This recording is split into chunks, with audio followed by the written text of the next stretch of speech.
Okay. What's that? Did you? Who's doing the introductions? Oh, I am. You're starting first. Suzanne's next. But I mean, anybody announcing things? No. All right. All right. Well, good afternoon, everyone. So nice to see a big crowd in a little room. Hope you're comfortable enough. Well, we're going to get moving. We have a lot of things to cover. I'm talking about adherence, and for those of you who think it's a word that you're not used to, it's because of a number of things. People have talked around this term. I love the fact that it's coming to the foreground. Before that, it was called maybe compliance, but that always suggested a differential of power. You know, adherence is somebody doing something or adhering to something, right? Worse than that, compliance is fine with me.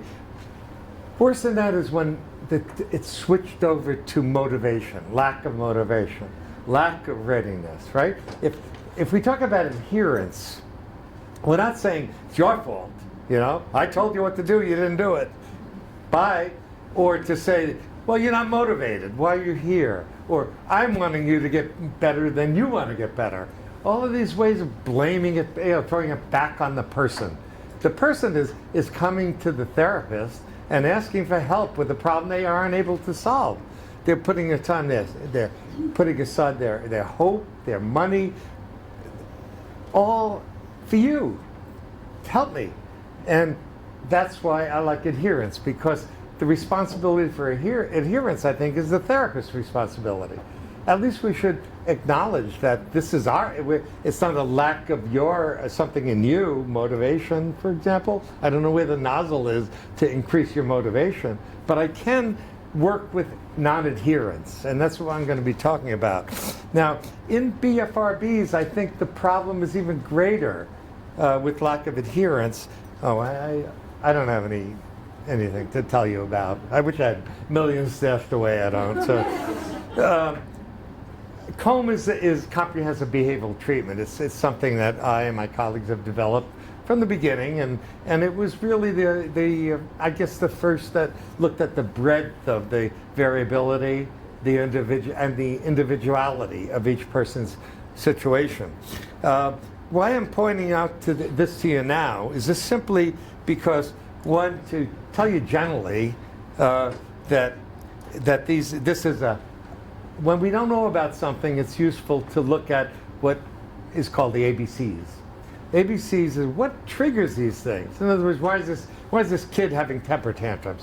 Well, we look for what are some things that occurred before that might have set him up, because he's not always having temper tantrums. And then what are the consequences of that? Well, he gets to be soothed.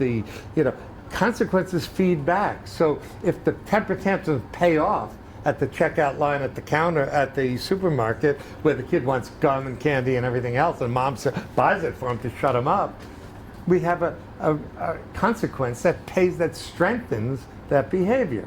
So we have to be knowledgeable about the antecedents and consequences. And that was a very simple way for me to go about understanding trichotillomania and then skin picking and others when I didn't understand much about it. Just ask people, what situations were triggering you? What were the consequences that might have strengthened and maintained this behavior over time? And boy, what the facts and the wealth of information that uncovered was so astounding at the time, because it wasn't in the literature. Now we recognize that. We recognize it. Everybody doesn't recognize it. Our parents don't recognize it. Doctors don't always recognize it. But we know how complicated it is. Next is that, what do we do about it then? By knowing the particular triggers and consequences, those are things we can arrange with. Triggers can be self-induced, they can be environmental, internal or external, and we can actually alter the triggering environments or alter the reaction to the triggering environments. When people are prepared for something, when they have plans, when they have strategies for dealing with things, they are in fact manipulating their own antecedents. And then the consequences. Well, we know this pays off in so many ways, and that's where the term SCAMP helped me and others to organize this information. That there are sensory aspects to it. There are cognitive aspects to it, variables that are affecting pulling, picking, and so forth. There are motoric habits that we don't, our hands get a life of their own, right? And we are not even in control, something else is. Well, that's because we have motor habits, and we don't always have complete awareness. I mean, the one extreme is people are pulling during their sleep. It does happen. The other is when people are getting their utensils, going to the mirror with their tweezers, with their magnifying mirror, and that's very intentional. And so we talk about focused or automatic pulling, but in fact that's too simple because most times it's a combination of those things. People are aware, less aware, become aware, and so on and so forth. So anyway, there's the motoric element and the place element. And that is that there are particular battlegrounds. There are particular places where the BFRBs exert themselves, where they have power over individuals, more so than in other circumstances. Privacy is one important one. Most persons don't like to be seen picking, pulling, scratching, whatever's going on. You know, there's certain things we do in the bathroom or in the bedroom or when nobody's around, and it's different from what we do when we're in front of people. So it's not unusual, especially when there's so much embarrassment, secondary problem, shame associated with when a person's been told they have no self-control, no willpower. It's very, very hurtful and so wrong. It doesn't match the situation, and that's what we know, but the rest of the world is just learning.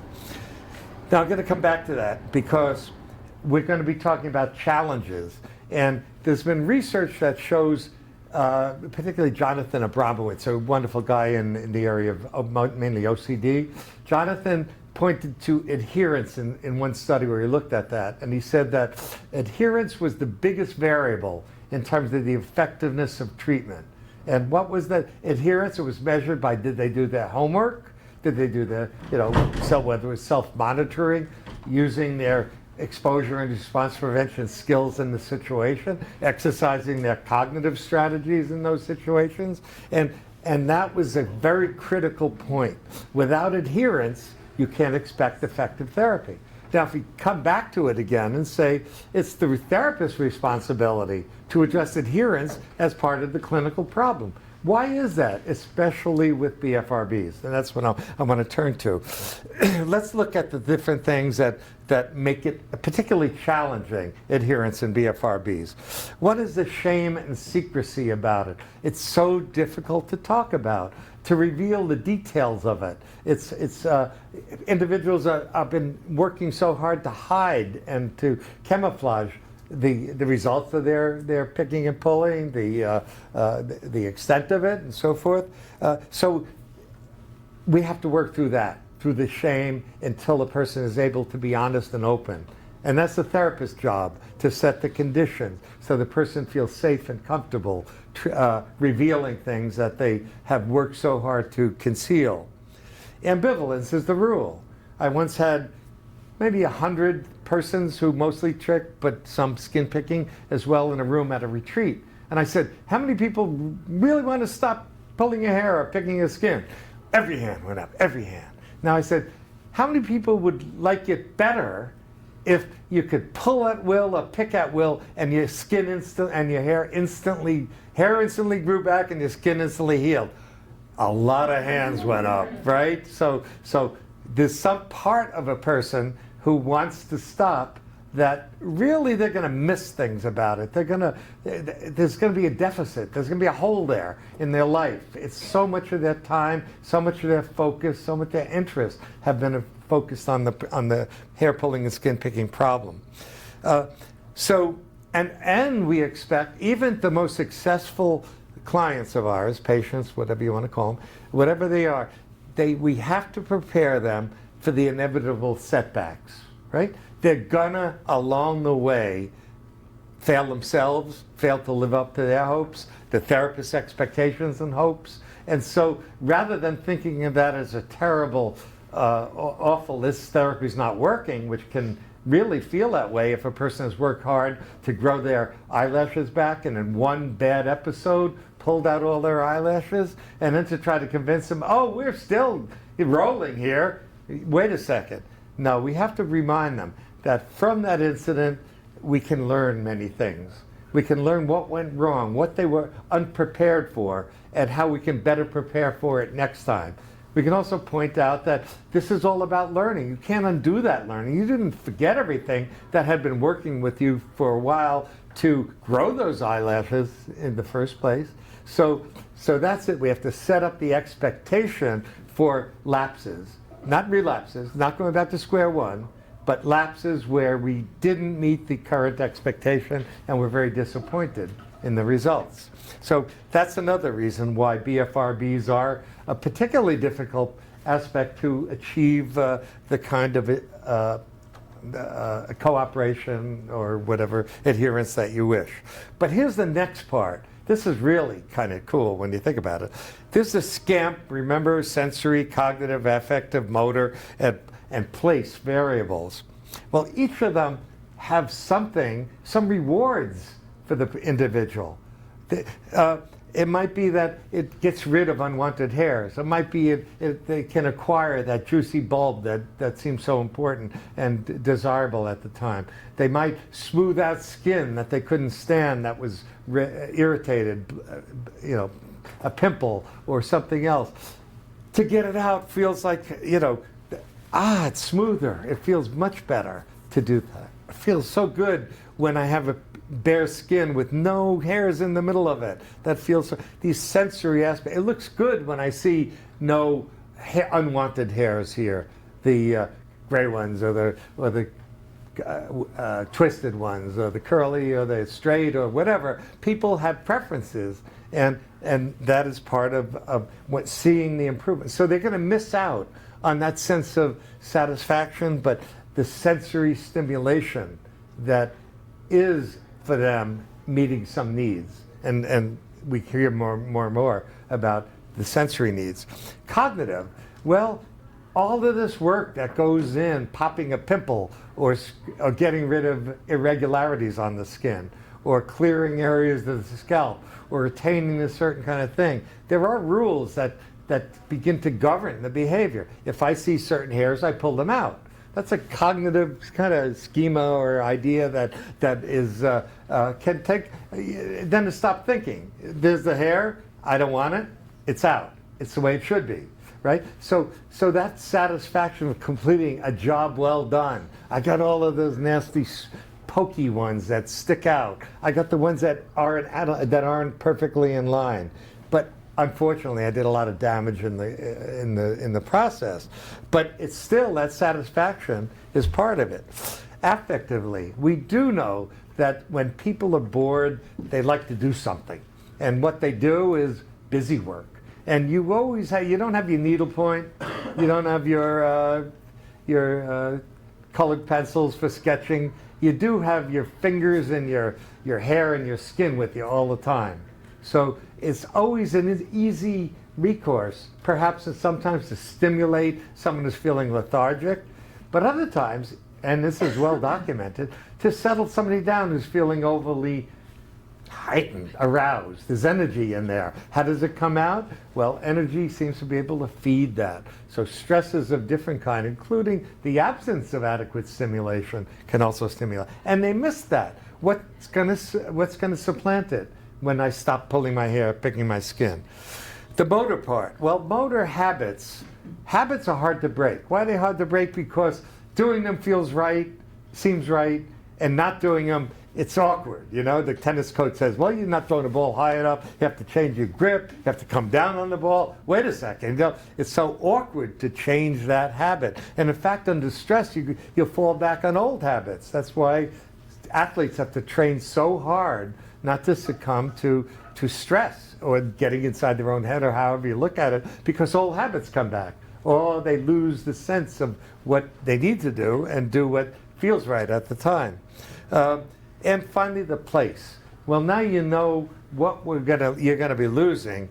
Now let's look at the places where that's so important to you. And that is part of the full range of assessment that gets us into the important variables. Okay, now, you don't have to know motivational interviewing to motivate your clients. You know that, and most people are not trained in it. It's a wonderful system, though. It's looked at it empirically to denote what seems to work with what population, and it is a good way to look at how we're doing when we do our work with. What I'm going to, how's my time? So far, so good. This is what motivational interviewing says, and we don't have to go through every one, but it says, hello.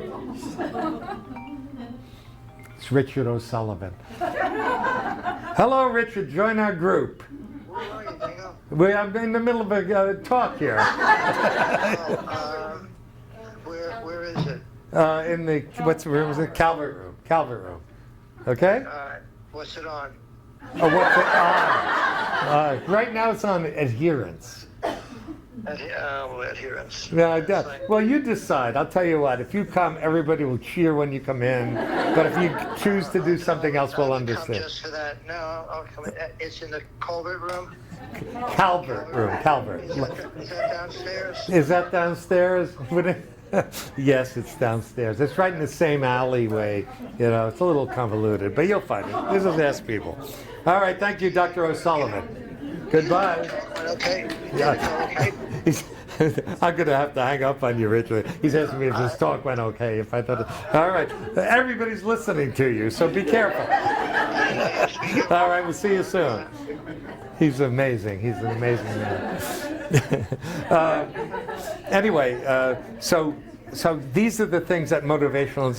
Okay, just look at them because I'm going to the next slide and say, how can we translate that though to BFRB work? All right. Now, these are the same things I've listed that motivational interviewing emphasizing. Well, empathy. You know these things, that a supportive therapist who's non-judgmental, not, ooh, you do that? That's weird, you know, who is depathologizes it. Say, you know, I nibble on my thumbs every once in a while, and I do when I'm watching a football game, particularly where I care about the team, and, you know, and I know that, so if I reveal that, then it's not that, you go further with it, you know, with your skin picking, biting, and so forth. But we're all in the same boat. We're human beings, so we have these quirky things we do. It's not that unusual. So that's depathologizing by pointing out that it's hard to break all habits. It's hard to eat celery sticks when you really want a bag of potato chips. You know what I mean? And you can do it, and you know it's better for you. But look at how often we succumb to the most desirable. Okay, recognizing discrepancies between where a person is and where they'd like to be. So values clarification. You're a person, you go to the gym. I could tell you care about your appearance because every time you come here, you look like you've taken care. Your values are to set good, you know, to feel good about yourself, and on and on and on. And how does hair pulling or skin picking fit in with this? Obviously, it's discrepant from the primary values. So that is one of the things, values clarification. Inconvenience review. All right, so you do this, so what? It's a free country, there's no law against it. And well, that's when they'll tell you, yeah, but wait a second, that's weird because I'm embarrassed to go out. I don't go out when it's windy because it blows my hair away. I didn't want to pose for the wedding pictures because my skin was all irritated and bleeding. Well, it allows the person to mobilize their own perspectives on why they want to stop badly enough. Support self-efficacy. It's self-reliance. It's self-managed behavior. If they don't do it outside of our office, it's useless. You know, what good is doing it in the office, all right? But if they do it outside, so from the very beginning, we're encouraging autonomy, self-sufficiency, and that is to overcome, to build up sense of self-efficacy instead of dependency, right? So we try to get them out early and try their own wings, so to speak, but give the support as needed until they're able to do that. Engaging with the client, knowing their disorder well, being able, you really have to know. They ask great questions. You've heard them in the sessions. They stump the professionals. So we don't know a lot, but we do know enough to be able to answer most of the questions that people have. Why do I do this? Are my children going to do it? Am I able to have children because I hear it's genetic? And so the more a person understands and has investigated these phenomena, then the more able they are to answer in a way that builds trust and allows the person to engage with them in a mutual way. We're colleagues here. I'm not the doctor that can fix you. I have no ray gun or drugs or anything. What I have is an ability to work with you to find ways you can manage this perhaps more effectively than you've been able to. Richard O'Sullivan, is that him? Come on in. Yay! All right. Here's my man. I should have come here earlier. All right, Richard, find a seat. Next is, this self-focus is that we're really working with preferences here. Everybody doesn't like everything. I hated it when it looked like cognitive behavioral treatment was koosh ball therapy. Everybody wanted koosh balls, and it was suggested by every therapist, it seemed, who did really understand. That's inappropriate. Some people want to pull more when they're fussing with their koosh balls.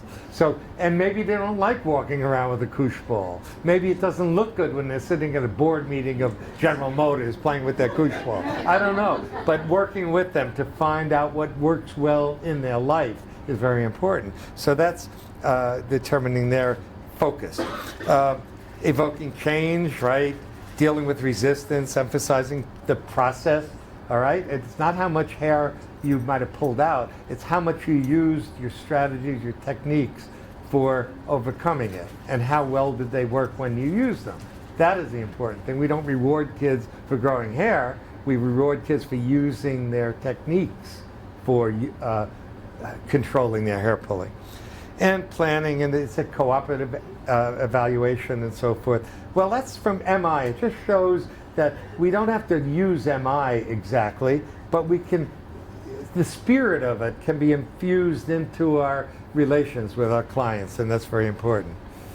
So what do? Here's early treatment tactics to try and gain set this foundation for good adherence. Shut up. Bring your best therapist. Really? You got to start grouchy that morning? Sorry, walk in with a lot of empathy, a lot of compassion, and convey it. That's it. Ask the right questions. An expert knows what questions to ask. Doesn't get stumped by questions that are turned back. So the questions are an important part of establishing an exchange in the relationship. Listen well, provide feedback, depathologizing the disorder. These individuals already feel like the other. Other people wouldn't understand. They would not love them if they knew what they were doing. So we have to break through that, and that's breaking through the stigma and some of the secondary effects that can hold back improvements. Of course, correcting misconceptions. We heard about common misconceptions. They can be deadly, those misconceptions. And professionals, unfortunately, also often foster misconceptions among these clients. The rationale for treatment is so important because by addressing it, going through the steps very carefully, very systematically, very non-judgmentally, very empathically, it allows a reduction in shame and guilt as a part of the process. We can foster the beginning of breaking through the isolation that complicates these things further, the avoidance of other human beings, avoidance of intimacy, avoidance of common activities. We can at least begin to address that. And to set realistic goals. It doesn't mean you're never going to have an urge again. It means you're going to have ability to control these things, perhaps to the point where they become less and less frequent and disappear entirely. We know that happens, but it doesn't always happen, so we can't guarantee that. Ambivalence and perfectionism. I already addressed ambivalence. They'd rather be able to pick and pull and have hair back, at least a good proportion. And we're going to ask them to forego a number of instant gratifications that come through the 5 different levels of activity. They're important. It's hard to do without some frequent pleasures in our life. When something shut off, you know. Look what, during COVID, how awful it seemed. So we couldn't get out, we couldn't see our friends, we couldn't just get out and breathe and be among others and do the ordinary things. It was so stressful for the entire world. And motivation, again, motivation, if we flip it around, it's adherence. Part of the responsibility of the therapist to get that record keeping and homework that is required to provide effective treatment. Throughout treatment now, that was how to set it up. That's walking into the whole thing. And by the way, if you, I didn't ask, how many people are therapists here? All right, a lot, and some aren't. And so even those of you not therapists, these are things you can expect or hope or wish for and try to foster in your therapist, you know, by giving them feedback if you think they're falling down on any of these points. Throughout treatment, be alert for signs of resistance. You know, you'll start to get a feeling when you're pushing and you're getting a little bit of kickback here, you know, being pushed back. And rather than, you know, go plow ahead, maybe address it, bring it up. I'm thinking, I'm feeling like you're not quite with me on this next step. Could we talk about that a little bit? Address potential treatment interfering behaviors. They come late. They don't. They're doing their homework in the waiting area. They are coming in with the problem of the week. Oh, my uncle again. He's driving me crazy. But wait a second. You know, we can deal with that. But first, let's take a look at that homework. And then, if you don't have it, let's talk about that. And later on, we'll maybe bring up your uncle. Support for honesty. That means we can't look disappointed when they tell us things we don't want to hear. We have to reward the telling of things we don't want to hear, right? Because that's, if we punish it with, then it's like you know, but if we reward effort, we reward the reporting, because there's information in reporting, in describing what went wrong. So again, looking at that as, this is wonderful. That's important information you provided me. Thank you for telling me things that must have been difficult to tell me. And assigning homework constantly from the first session, anything. Just go home and do something different, because you have to get used to it. Most of our therapy takes place when we're not there. Unless they're doing the things that we've encouraged them to do in the office, and they're not doing at home, we have not much therapy going on, right? So start from the beginning, the expectation for adherence, and to address it with full attention. How much is this person delivering on the things that I've been recommending or that we agreed they would deliver upon that week? And problem solve with the patient. All right, I noticed you've been later and later coming here. Tell me about that. You know, what's going on there? And that may help to problem solve through it. Now here's a list of things. A number of places I've presented to, and this one was popular. I just threw it together one time. I said tidbits, tricks of the trade. What are ways we can prevent the lack of adherence, the killer of our therapy? Explicit expectation right from the beginning, to tell them, you know, I can't do this for you. I have no power unless you do your part, and we're going to work together to help you do that part. You know, but explicit from the beginning. In-session reviews, homework. You know, let's review what's happened. Let's review the week in the important ways that our therapy is now engaged in. Shaping. All right, you didn't do perfectly. That's not a problem. That's why we're human, right? We don't always, our first effort to drive wasn't that successful, perhaps, when we got behind the wheel. But if we get rewarded for improvement, we learn competence, confidence, self-efficacy, and then we're good drivers, or we're good skiers, or we're good public speakers, whatever it is. We never start out great. Why should clients, right? So behavior rehearsal. All right, you had a problem with that. Let's go right through the motions. We'll pretend you're in your bedroom. What happened here? What were you thinking at that time? Can you remember? Ensured early success. We start off with incremental expectations. We don't, send them out thinking they're not going to pull that week. We send them out thinking we need to learn more about when the pulling occurs. So that's ensured early success is to titrate the exercises so that they are reasonably done by a reasonable human being. Quick feedback. Somebody wants to come every 3 weeks, every 4 weeks.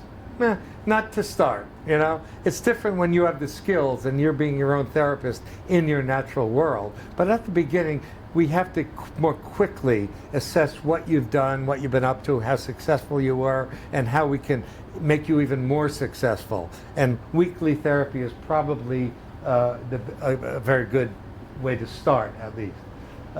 Reinforced practice, again, practicing using your technique, your strategy, relaxation, like breathing control, whatever it is, manipulation, overcoming boredom by doing whatever that you like, crossword puzzles or whatever. Self-cueing, social support, you know what those things are, and structural support, putting things in place. If you want to use different items, get them in the right place. Okay, so the environment becomes therapeutic. Okay, now, if you're having problems with these things? Well, we do a functional assessment, the ABCs. What were the situations that led to this poor performance or lack of follow-through on the assignment? And we can problem solve around that. Let's work together as we do on everything else. With kids, it's easy to give rewards, and that makes up for a lack of intrinsic rewards or a minimum, or it compensates for them, right? We can, if they don't have internal drives to do it, we can excite them with trips to the amusement park or special pizza night and whatever it is. It doesn't matter as long as they're excited and more likely to do the things you're asking them to do.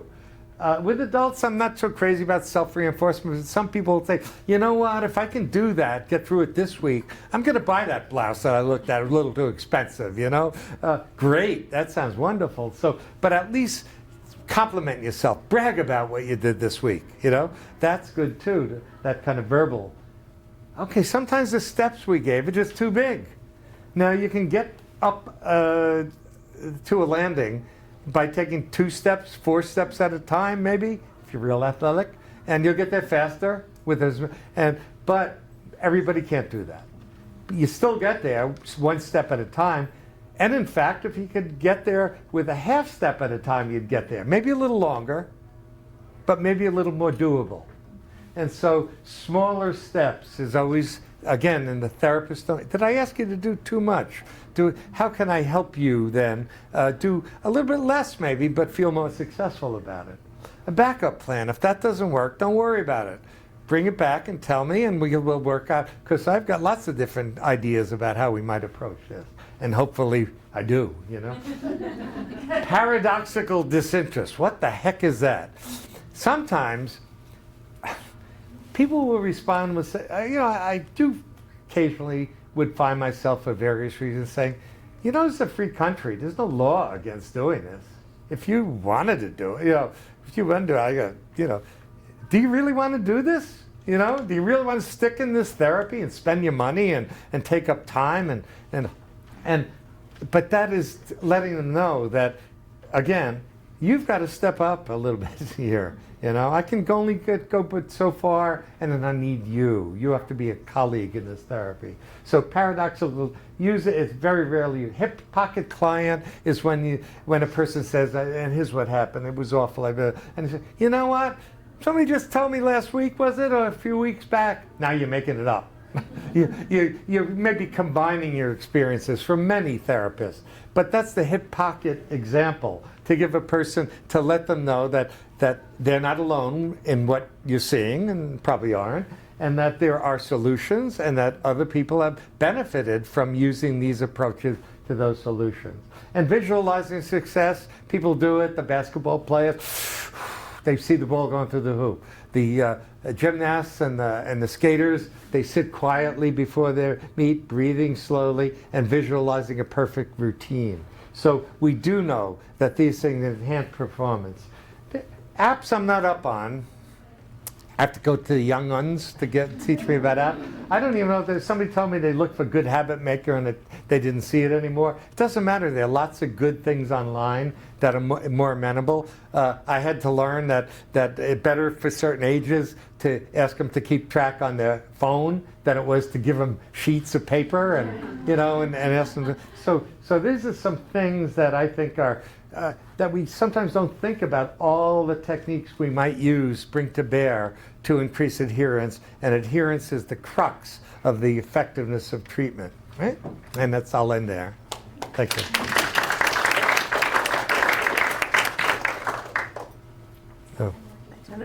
Oh, I see. Can you take your? Oh, yeah, thank you. I don't know that that's actually on. What? It's in that pocket.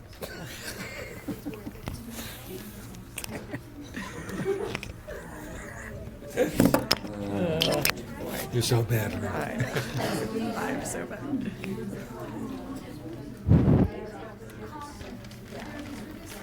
Yay, thank you. All right. All right, I don't know that this is on, so I'm gonna. Okay, so I'm not, can everybody hear me? I'm not, okay, so I'm just not gonna speak with the. Put it close to you. Okay, I'm not going to speak with the microphone. I'll just yell. So now we're going to talk about boosting the effectiveness of treatment and where might you hit some snags and how can you pivot and make those adjustments that are necessary when they come up. So the first thing is when working with children. I think children are really wonderful. And they're formative. Like they're pretty powerful little creatures. And what you don't want to do is get into a power struggle with them. So we have to figure out how to help them to the best of our ability. And the first couple of things, first of all, is understand the developmental stage that the child is in. Because I cannot tell you how many times I've talked to kids and families where the parents have said, my 7-year-old went to see somebody, they basically disappeared behind the door, and then they reemerged 45 minutes later. I have no idea what they talked about, and I keep going back week after week, and I don't know what's happening. Remember, most of the therapeutic change is going to take place in the home. So when you have smaller children, parents need to be alerted to what they're looking for at the very least. And I'm going to talk about parents in a moment. But to understand the developmental stages, you also need to know how to talk to children at different stages. So again, I can't tell you how many times I've talked to either families or other professionals who said, yeah, you can't really talk to an 8-year-old about behavior change. And I'm like, really? Why not? Because actually, younger kids are really, they're just wonderful sponges and opportunities to work with, and they can be tremendously enthusiastic. We just have to know how to harness that. So we have to first set some good expectations. So regardless of whatever age you're working with, I always start with how exciting it is to be looking at this and learning more about this behavior and about you. What we're going to do in therapy is we're going to, as Suzanne and I talk all the time, we're going to make friends with your nervous system. We're not going to be at battle with it. We're going to make friends with it. We're going to find out what types of things you like to do, what you don't like to do, and what we're going to do is we're going to try to make that more interesting and also put it in certain places to help you with these other behaviors. But you know what? This is going to take a little time because I wish we could snap our fingers and have it done, but we can't. It's going to take some time. So you and I are going to be teammates for a little while. we're gonna work together, we're gonna travel along this path together, and it's gonna take a little bit. With younger kids, you can talk about a lot of elementary school kids are learning in science about hypotheses and hypothesis testing. What a great technique to be talking about in therapy. We have a hypothesis that if you wear Band-Aids on your thumbs, that may interfere with some of the automatic pulling. Let's test that hypothesis out. Then we can, when the next week rolls around, it doesn't, all information is good. So whatever comes back, if I put the Band-Aids on, it worked, that's great. Okay, great, that's good. I had the Band-Aids on and I pulled anyway. Hey, you know what? That's good information. We've tested that hypothesis and we've gotten some information from it, and now we can use that information and move on. So we're not looking at success and failure. We're looking at gathering information. We're looking at being good teammates. We're setting expectations. We're motivating by trying to infuse a little enthusiasm and fun in the process. Because remember, what the child has learned so far is he or she is doing a bad behavior and they have to stop. There's nothing motivating in that statement. So we have to really infuse it with, let's look at this a little bit differently. Let's be curious. Let's understand what's happening. And let's also look at developing a reward system. Because with younger kids, older kids too, by the way, what will happen is we want them to be willing to change behavior, and behavior change is hard. It's hard at any age. So if we're going to ask young children to do this, what we want is to develop a reward system that's going to help them be motivated and willing to work with us. I always say tangible rewards will provide immediate reinforcement, and then verbal rewards are sustaining. So you give a child a sticker, great job, way to go. And after a little while, if you're not giving the sticker, you still are saying, great job, way to go, because the verbal rewards will help sustain the behavior change. So we're not increasing the rewards, we're actually ultimately going to be decreasing the tangible rewards. Tangible rewards initiate behavior change. Verbal rewards will help maintain it. So we want to do both, and then we want to work on reducing the tangible rewards and keep up the verbal rewards. Also, if a child's feeling better about themselves, if they understand what's going on, if they understand themselves better, and they're feeling a little more successful, that's going to help too. So we want to look at all of that. We've all worked with adolescents who are difficult to motivate. That's tough too. So the one thing that we also need to understand with adolescents is, again, developmentally, what are they doing? They're trying to become more independent. And since they're trying to become more independent, we can't rely on parents being, super involved and motivating, because the adolescent is very rightly saying, I need to take a few steps back. I need to figure out where I am with this. Well, and that's fine. And that's what we're here for. I always say to parents in a situation like that, I'm going to gather the information. I'm gonna work with your child, and we will collaborate together and give you information that you need to know. But right now, we want you as a parent to be the best parent that you can be, and some of that is going to be taking a step back for an adolescent, because it's hard for adolescents. I mean, it's hard for adolescents in the best of circumstances, and on top of that, they have a BFRB. That's really hard. So what we want to do is we want to develop, how can we work with the adolescents? We develop, again, reward systems, appropriate expectations. We want to address shame, because for adolescents, remember, the other issue is peer evaluation becomes very important with adolescents. So whether it's factual or not, they are very concerned about what their peers are going to think. And we need to really understand that and help them with that and work with what do we need to do next.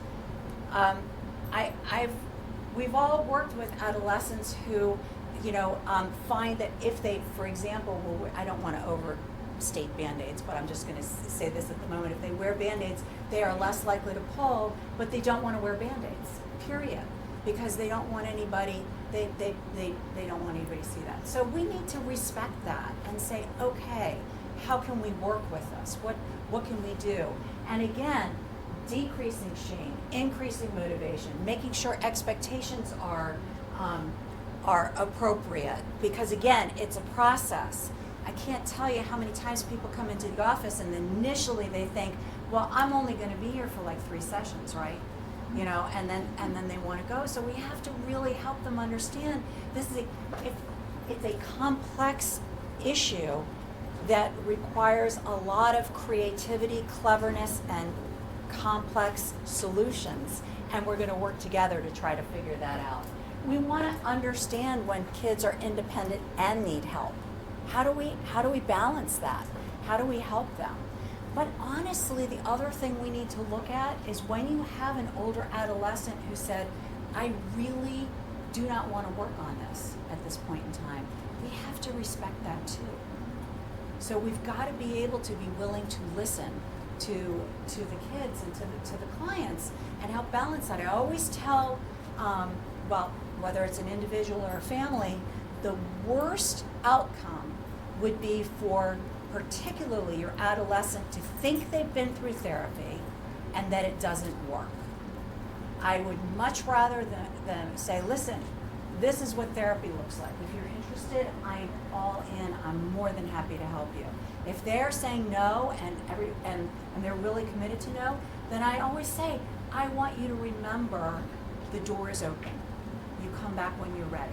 I am here for you.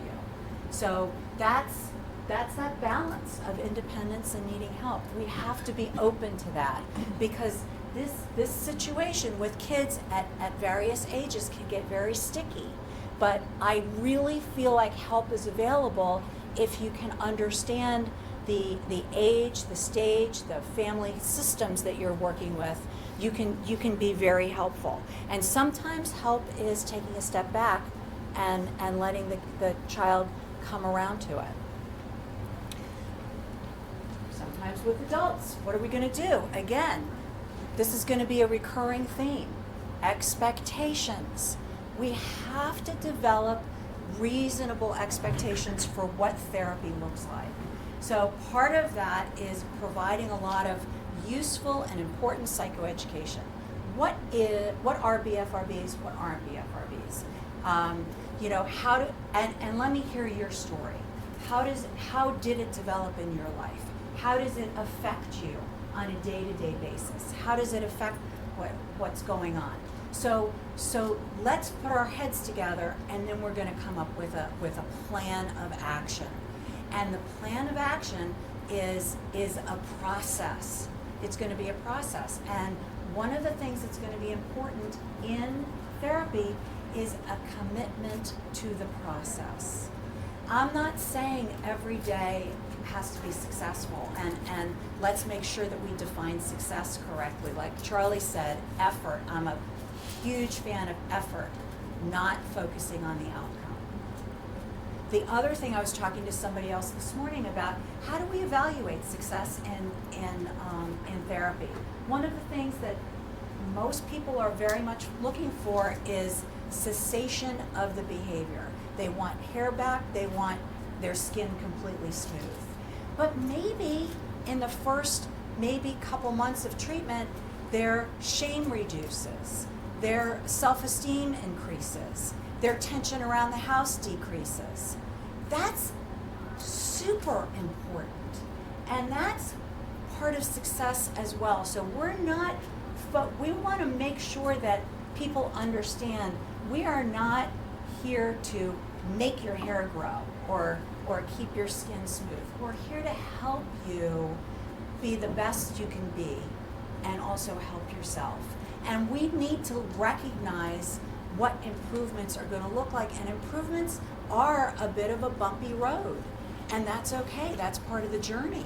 So that's part of the commitment. We're in this journey together, and we need to understand that. But let's also talk about what's success.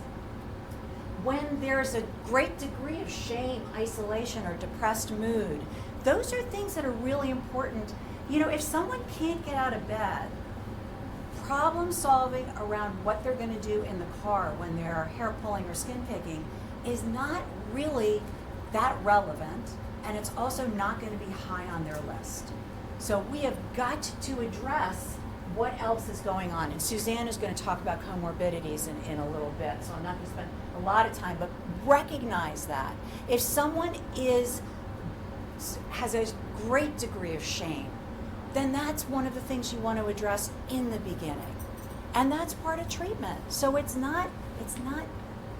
not treating hair, we're not treating skin, we're treating people. And we want to focus on the person. And we also want to understand, what are there other co-occurring diagnoses that I should be aware of? How do they affect the BFRB? Or how does the client make sense of that? And we want to make sure that we all have the same understanding so that we can move forward together. Parents, one of the things I always say is so important.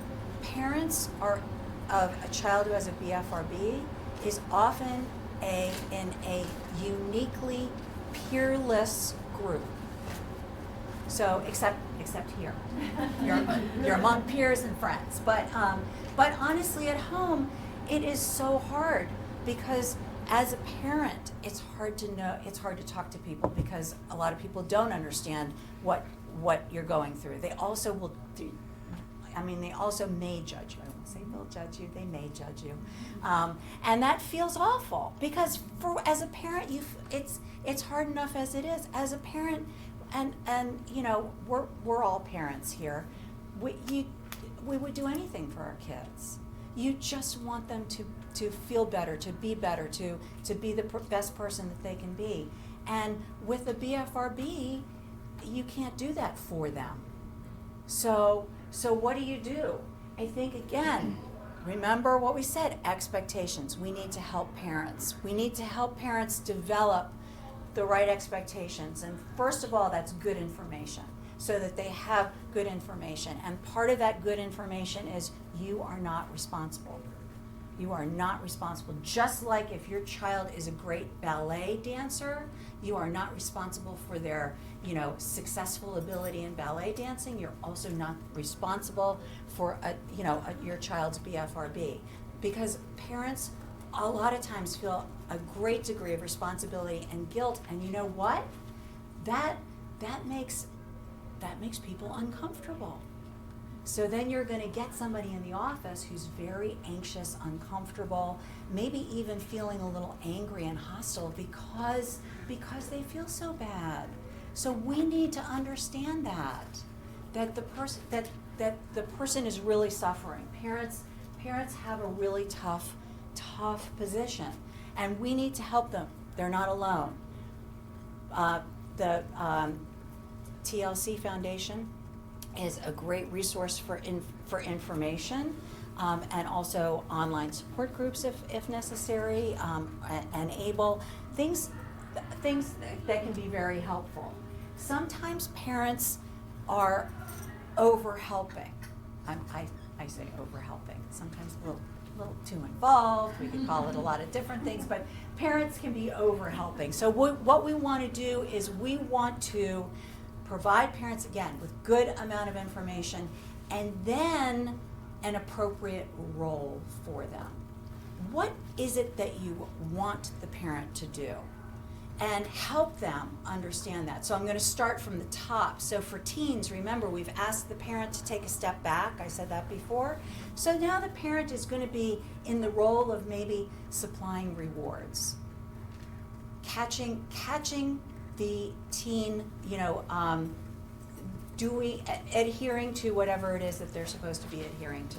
So that's the role. Oh, you got 7 checks on your list. Great, then you get this reward. Way to go. That's fantastic. That first of all gives the parent something to do. It also gives an opportunity for interaction between the parent and the teen to be different and positive, because we want that too. And then we can also identify, if necessary, some things that we don't want the parent to do. So and then parents need some support in that, because what is the parent supposed to do when the parent sees the child picking or pulling in front of them? We need to give the parents good information, good support, and sometimes that might require a few sessions, either with you, with a colleague, or with somebody else to give adequate support. Ineffective helping. Parents will often do what makes makes a lot of sense. I see this going on, so I'm going to say something. There's a very technical term I teach parents about, which is called nagging. So that's tough, because you see it. Oh, put your hand down. Don't do that. Stop doing that. It seems obvious you're seeing that. It also seems obvious you're trying to help. And that's what we need to understand, the parents trying to help. The thing is, it's ineffective. How's that working for you? Not working very well. Okay, we need to shift gears. We need to find something else to do that is going to be effective. So that's what we want to do. And we also want to look at both parents parenting as a unit. They don't have to parent equally. That is perfectly okay. It is really common where one parent is going to be in charge of more things than others. That's just what happens in today's families, and families long ago too, by the way. It's always happened. It's not even. But we need to make sure that both parents are on the same page with regard to how to proceed, how to move forward, and in their understanding of BFRBs. So I think the idea here is, at any age, the therapist has to make contact with the parents, get the parents on board, and then adjust as necessary depending on the age of the child. So significant others are going to be very similar to parents, because basically what you're talking about is another family member who does not have a BFRB, who is trying to support the family member that does have the BFRB. So we need to, again, manage expectations. Very often, it's not uncommon where I'll have an adult in my office, and we will invite the spouse or the partner in, and the client and I have a discussion ahead of time. What is it that you want your partner to know? Is there anything you want to keep private? That's perfectly okay too. What is it what's our goal in this, during this session? What do we want to achieve by having the partner come in? We want to develop expectations for the partner. That's, again, information, first of all. And then also helping the significant other understand that we all understand it's frustrating. And it's also frustrating for the client themselves. So how are we gonna balance that? There are different frustrations. For a significant other, you're watching somebody that you love do something that they have told you that is upsetting to them, and you can't make them stop. You can't make them stop. That is correct. You can't. So now what do you do? So that's where we need to develop, how can you help? What can you do? And also, do you, as a significant other, need an outlet for your frustrations, so it's not spilling over into the house in an unpleasant way? Is there a way to talk about it? One of the things I often talk about, if it's possible, is to have open communication as much as possible and be willing to change. Because it's like, spouse, okay, what would you like me to do this week? And then the client can say, I'd like you to try not saying anything to me this week. Okay, great. Then on Sunday night, the next week, okay, how'd I do? Not saying anything. And then, would you like to change that this coming week? So every week it's an opportunity to change. We can check in with each other, see how we're doing. That depends on the communication skills of the family and what's going on. So again, over helping, ineffective helping, same thing that we were talking about before. We want to identify what useful, helpful roles are going to be and what can they be doing with that. The environment, we need to look at what's the environment.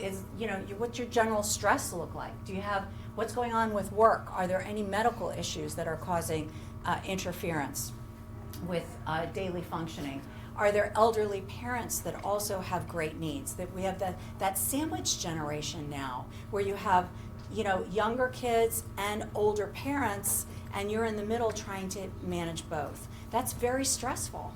So we need to, if your client's in that situation, we need to know that so that we can address it and help.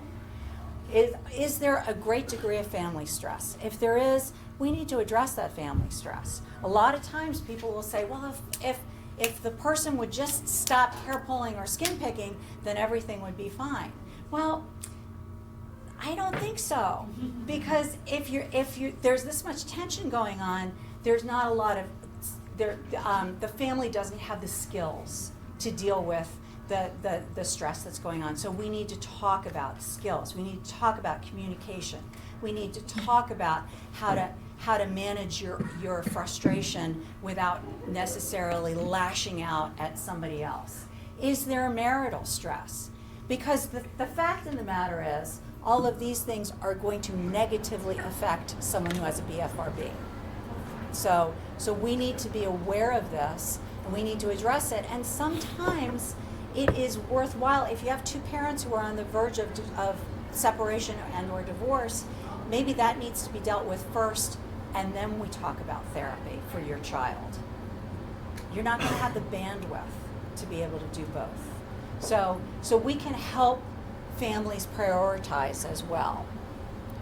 And then finally, we've all been in this situation, working with other professionals. And I'm gonna say well-meaning professionals. I'm just gonna say that.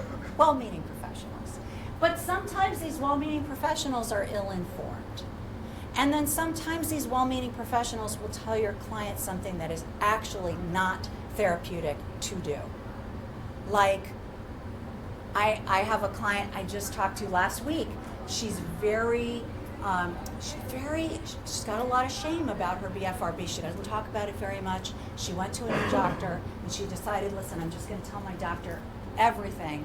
And one of the things she said is like, and I have trichotillomania. And the doctor said, ooh, not good. You should stop that. Like, oh, okay. So then we were talking about how to address this doctor. And one thing I'm always in favor of is information. Information. Let's give other professionals good information, and let's talk to other professionals. We can talk to them and talk about this is what BFRBs are. This is what they're not. This is what the treatment looks like. This is what I'm going to be doing. What's your lane? What are you going to be doing? How can we work together and support each other, but also stay in our lanes? I always feel like if you can try to develop a team in that way, even though you're not working on the same thing, but you're working sort of in tandem, that's great. And that's what you want to try. That's always going to be your first step. See if you can engage that other professional by, again, giving good information, explaining what you're going to be doing, asking what their thoughts are, what their role is going to be. But honestly, sometimes they're not open to the teamwork or communication. In which case, there might need to be a change. So for the health of your client. And again, so like I said, you have other professionals who are shaming, like the one I just mentioned, suggesting treatments that are not recommended by experts in the field, or suggesting cures. Oh, what's going to cure you is, and it's often very simple. We know very complex disorder. It's a very creative and comprehensive treatment, but it takes time and it's a process.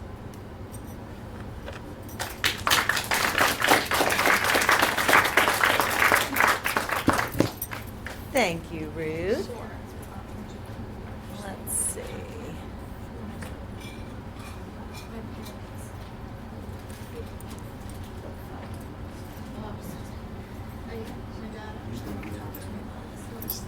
Okay, so I'm going to go through my talk pretty quickly because I want to save room for questions. And we have about 25 minutes left, so I'm going to see how fast I can get through this.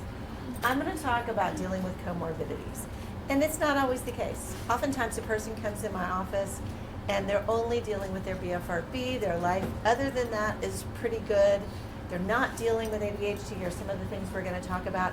That's, even in that best case circumstance, it's still pretty complicated, but we're not having to worry about comorbidities. Now, when someone comes in with one or more comorbidities, we have to kind of parse that out and understand what all is in the room and how best to approach it given the comorbidity. So we're just going to go through and talk about some common things. This is my disclosure. I always like to disclose my other things I do for fun. Common comorbidities: depression, worry, which we call generalized anxiety disorder, OCD, other BFRBs, ADHD with or without hyperactivity, autism spectrum disorder, shame, not a disorder, but oftentimes present to the point that it can interfere with treatment, ambivalence, which I think Charlie and Ruth have both talked about, and perfectionism. So these are not all disorders, but they're all common or can be common, and they should be on our radar so that we're kind of looking to see what all is in the room and what do we need to address in treatment. So just one by one, we're going to kind of walk through this. So with depression, we do see a higher incidence of depression in people with BFRBs. What we don't know is the depression the result of having a BFRB for one's life? Or did the depression cause the BFRB? We don't really know, right? And I don't think it really matters as much as it matters is it interfering with the BFRB. How does it impact it? Do people pull and pick when they're depressed? Is someone suicidal? Are we dealing with self-harm? Are we dealing with a dangerous situation? How does this all work together? And really it's important because we have to triage. Where do we need to begin? Maybe we don't even need to be talking about the BFRB. We need to be dealing with depression. So we definitely want to make sure a person is safe before we do anything else. With the understanding that BFRBs are not by definition self-injurious behaviors, although they might look like that. And if you were around for one of my earlier talks today, we really think about BFRBs more as self-regulation than self-mutilation or self-harm. And so that's a completely different way of looking at it, although many professionals make this assumption that this is self-mutilation or self-harm. And unfortunately, many people have been told that. And so we as professionals have to undo that thinking. And then clinical decision making for treatment. Do we need a medication consult? Do we need to focus on the depression? And do we need to focus on that first and kind of pause on the BFRB? Really what we need to talk about, let's get you to a good place so that you're going to have the energy and the bandwidth to deal with your BFRB. So worry, generalized anxiety disorder. We do see a higher incidence of worry. In fact, in the stoppulling.com and stoppicking.com databases, we have over, I'd say, 500,000 hair pulling and skin picking episodes. And the highest rated, what were you doing when, is kind of in the cognitive space when you were having your BFRB, I was worrying about the future. And so we can't ignore this. This is a thing. We see it in the brain science. Future planning, future thoughts. So dealing with catastrophic thinking, black and white thinking, fearful thinking, this is important. So it's unclear if the worry is primary or secondary. Again, are we worrying because we have a BFRB? Can someone see what's going on? Is my makeup smeared? Is my wig on straight? These are things that people worry about legitimately. Is that what the worry is, or is the worry about something else? And it could be either or both. but it's important for us as professionals to really understand the nature of worry. CBT is appropriate, absolutely appropriate for worry, and there's great protocols out there. And again, as I said, what is the nature of the worry? Is it about the BFRB? Is it about, oh my gosh, I've got a wedding in a few weeks, I gotta get this all back? Is it about hair or skin? Is it about life? Is it about other things? And all of this is workable. We just kind of have to know. OCD. And I'm not saying OCD as in your BFRB being your OCD, but this is a separate. And oftentimes we see both. Someone has a legit BFRB and they're struggling with OCD. And then you kind of have to triage what's causing the most problems right now. Where do we need to begin? What's this path going to look like? What makes sense? And as Charlie pointed out, we collaborate together. I'm not saying this is what we need to do. It's, well, how is this impacting you? What do you spend more time with? What interferes in your life more? Is it the BFRB? Is it the OCD? And how do they impact each other? The second is just pointing out that OCD can be about hair or skin or not. And again, separate from the BFRB, but it can get a little bit confusing, especially when you get into hair cutting and evening up kinds of behaviors. So triaging the relative importance of OCD and the BFRB, and where does the client want to begin? What makes the most sense from the client's perspective? You can treat them separately and appropriately, doing ERP for OCD and CBT for BFRBs. There's too many acronyms in this world, I'm telling you. And then the hair cutting. Has anyone in here ever treated hair cutting? Yeah, it's really interesting, and it's more in the OCD / maybe even BDD realm, but it's about evening up hair and cutting to even up, and it can get quite extreme. But it's definitely a flavor of a BFRB, and so we kind of have to wade through this and tease it out. ADHD. People struggling with ADHD oftentimes have a BFRB, or I should say people with BFRBs oftentimes have ADHD, but executive functioning issues cause a lot of stress, right? And when we procrastinate or we haven't gotten our things done, it can increase stress and limit the time we have to get things done, and create chaos and increase problems for people. So working on ADHD can actually really help a BFRB. If it's not addressed, it can really make treatment challenging. A lot of people are worried that stimulants are going to make hair pulling and skin picking worse. Has anyone ever heard this? Yeah. Actually, I haven't seen that clinically. What's that? Not always true. Not always true. I kind of see the opposite. I see oftentimes stimulants really help people. Again, improved executive functioning is going to reduce stress. It's going to increase productivity. It's going to help people get their things done in a timely manner so that they're not in a situation where it's like, oh my God, I have all this to do. And so we want to improve the life of the person as a whole, which oftentimes includes addressing these comorbidities. So treatment for ADHD can improve outcomes for BFRBs 100%. Addressing executive functioning issues, which may or may not involve medication, and support clients to use their schedules, use your cell phone, employ these activities that we teach people who have ADHD to function better. Setting reminders, using technology and cognitive interventions to address faulty beliefs. So all of this is relevant and all of this is important when working with BFRBs.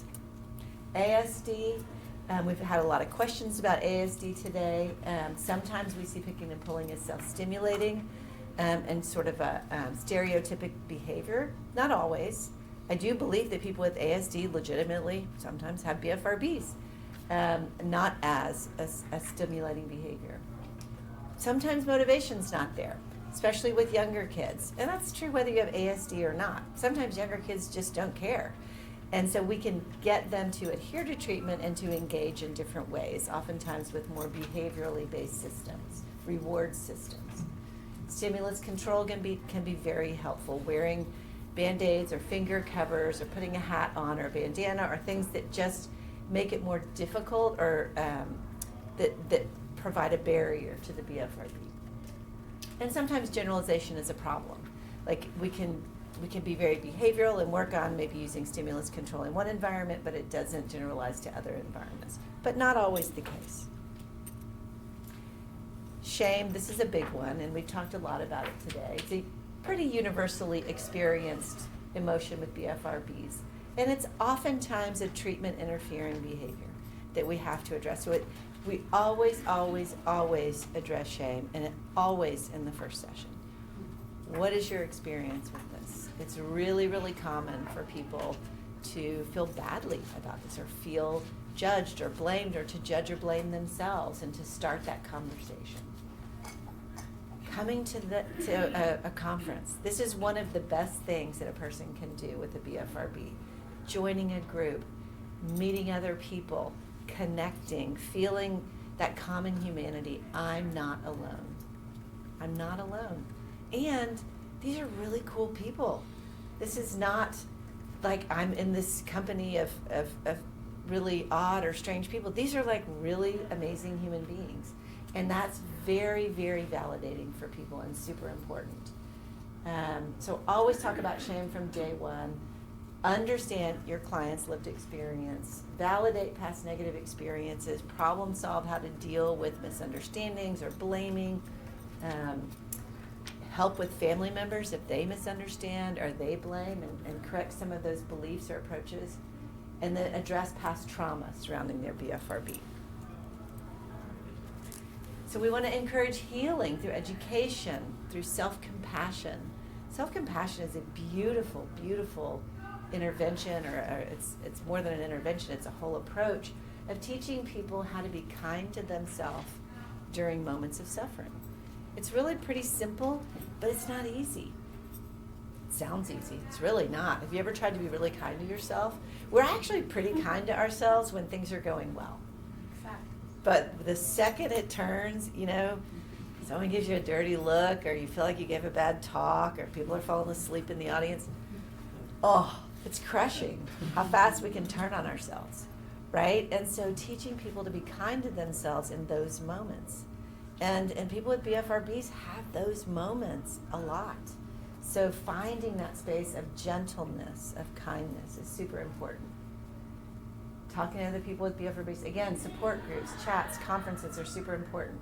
Telling a trusted other about their struggles. I really encourage clients to tell people, and it's trusted people. I mean, you have to be careful about that, but to start to undo that shame and then normalize the behavior. These are human behaviors. These are not pathological behaviors. This is regulation, not mutilation. And ambivalence, and Ruth talked about this quite a bit, so I don't want to belabor it, but these are self-regulating behaviors, right? So, OCD, tics is a great example. I don't know many people that want to hold on to their tics. They want to get rid of them. You tell them what to do, man, they're going to go do it.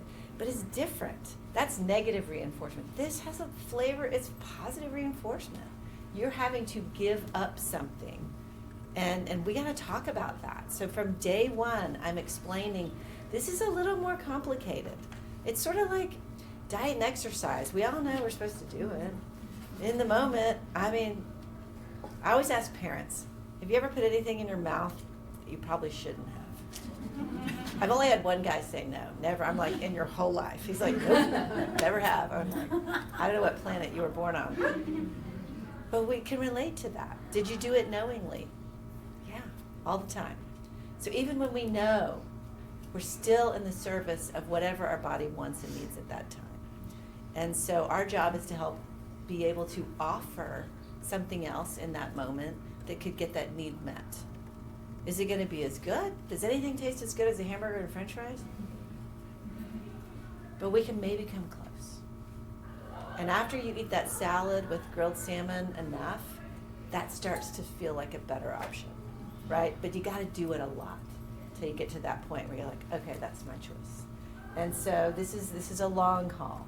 But this is, again, setting the stage for treatment and not just ramming it down their throat. Do this, squeeze the koosh ball, and you'll be cured. It doesn't work like that. So we have to address ambivalence. The pros and cons, of the BFRB. What are you giving up? Tell me the good stuff, tell me the not so good stuff. And let's talk about how we're gonna make it through X, Y, or Z situation without this. What's that gonna look like, and what are we gonna do instead? And then look at values, and Charlie mentioned this too, is their behavior consistent with values? And we all do this, you know, I wanna be healthy, and I'm still eating chocolate cake. And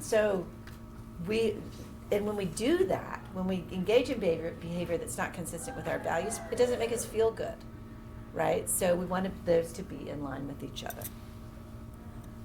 Perfectionism, super, super common in BFRBs. We've talked about it kind of off and on all day. You can be perfectionistic about hair and skin, or about life in general, or about therapy. I see this all the time. Clients feel like they failed because they pulled. Whoa, whoa, whoa. As Charlie pointed out, what can we learn? This is an opportunity to learn, figure out what did we miss? What did I miss? How do we do it differently next time? Let's prepare for the next time you're in that situation. About life, aspects of their life, addressing unrealistic expectations, perfectionistic beliefs. And of cognitive therapy, ACT, self-compassion, RODBT, which is radically open DBT, which is about sort of challenging these perfectionistic over-control beliefs, and then exposure type therapy are all super helpful for perfectionism. Okay, I whipped through that, so sorry that was fast. Questions about any of this? We all want to answer questions. Yes? On the shame slide, you mentioned just at the end, before we went to the next topic, trauma. And I was just wondering if you could say a little bit more about that, and how that's connected to shame. I need to look at my slide to see make sure. Oh, past trauma surrounding, are you referring to this, the past trauma surrounding the BFRB? So I think what I'm referring to there is someone who has been mistreated, teased, been told just blatantly wrong things by others. So it's trauma related to Surrounding their your BFRB, experience. or, you know, someone pulled my wig off in 3rd grade and they threw it around the playground. Like trauma that's connected with their BFRB. I'm not referring to, I think I know where you were. Yeah, like I was locked in a closet, therefore I have a BFRB. It's not that you're talking about. Correct. I'm talking more trauma surrounding the experience of having a BFRB, if that makes sense. But great question and great point. So Yes. how would it be different if it is like what she's saying, that someone experienced abuse and then they developed a BFRB? Like, how would that change from like having addressing trauma associated from? I don't know that trauma work is trauma work, so I'm not saying we treat it differently, but I think, first of all, I think there's so many people on this earth that have unfortunately been through terrible situations and traumatic situations that don't have BFRBs, and that there are plenty of people with BFRBs that have had trauma. So we have to be careful to assume that the trauma caused it. We don't really know. There's like one really small study, and it did not necessarily show that, but we need more research in that area. But it helps me to understand the nature of the trauma, but we're still going to do trauma work. Yes. I keep having a doubt towards diagnostics because I still feel the inheritance of the DSM-4. So when we talk about comorbidities, there's always the inclusivity spectrum, the ADHD, and then we have the compulsivity with the OCD. So I would like to ask you, what do you think about if the behaviors will stay where they are in the OCD chapter? And then the other question is about have you done research, because perfectionism, it's sometimes comorbid with the OC personality. And we use the Beck inventory to always, but I don't know, what have you found, or have you done something towards understanding if there's, we before talk about clusters of personality and the body focus behavior. You want to take this one? Okay, so I think what the first part of the question was, BFRBs are now housed more in OC spectrum, not impulse control where it used to be, and do I think it's going to stay there, or is it going to change? I have no idea, and guess what? I don't get to make these decisions. We've tried to be on that, but I don't have the letters MD after my name, and so it doesn't matter. I think it's fine. I think it fits better where it is now than it did with like pathological gambling and fire starting and but there's an impulsive component and a compulsive component, and some people more tend toward one, some people tend toward another. I don't know that there's a great place for it. So I don't know if people with MD after their last name haven't ever thought about that. What do you think? Nothing. I also, despite the MD, I'm not able to get into those conversations. Oh, okay. I feel so much better. But ideally, I think there would be a separate categorization for developmental neuropsychiatric conditions that include I those like that. have the impulsive and compulsive, Yeah. then go with Tourette, OCD, ADHD, BFRBs, Yeah. and that would be the grouping, because otherwise I think you miss one or the other, to your point. I think that's a great. I love that conceptualization. And as far as access to, you're talking more about personality disorders with the perfectionism. But then as soon as you say that, a lot of people don't. And this is always the thing, and I don't know if you guys have this experience in working all these years with people with BFRBs, is as soon as you think you got something figured out, it's like, but that doesn't apply to these people over here. And it's like, so there's so much heterogeneity that I would hesitate. I mean, it'd be great to do research on that. I think that's a great point.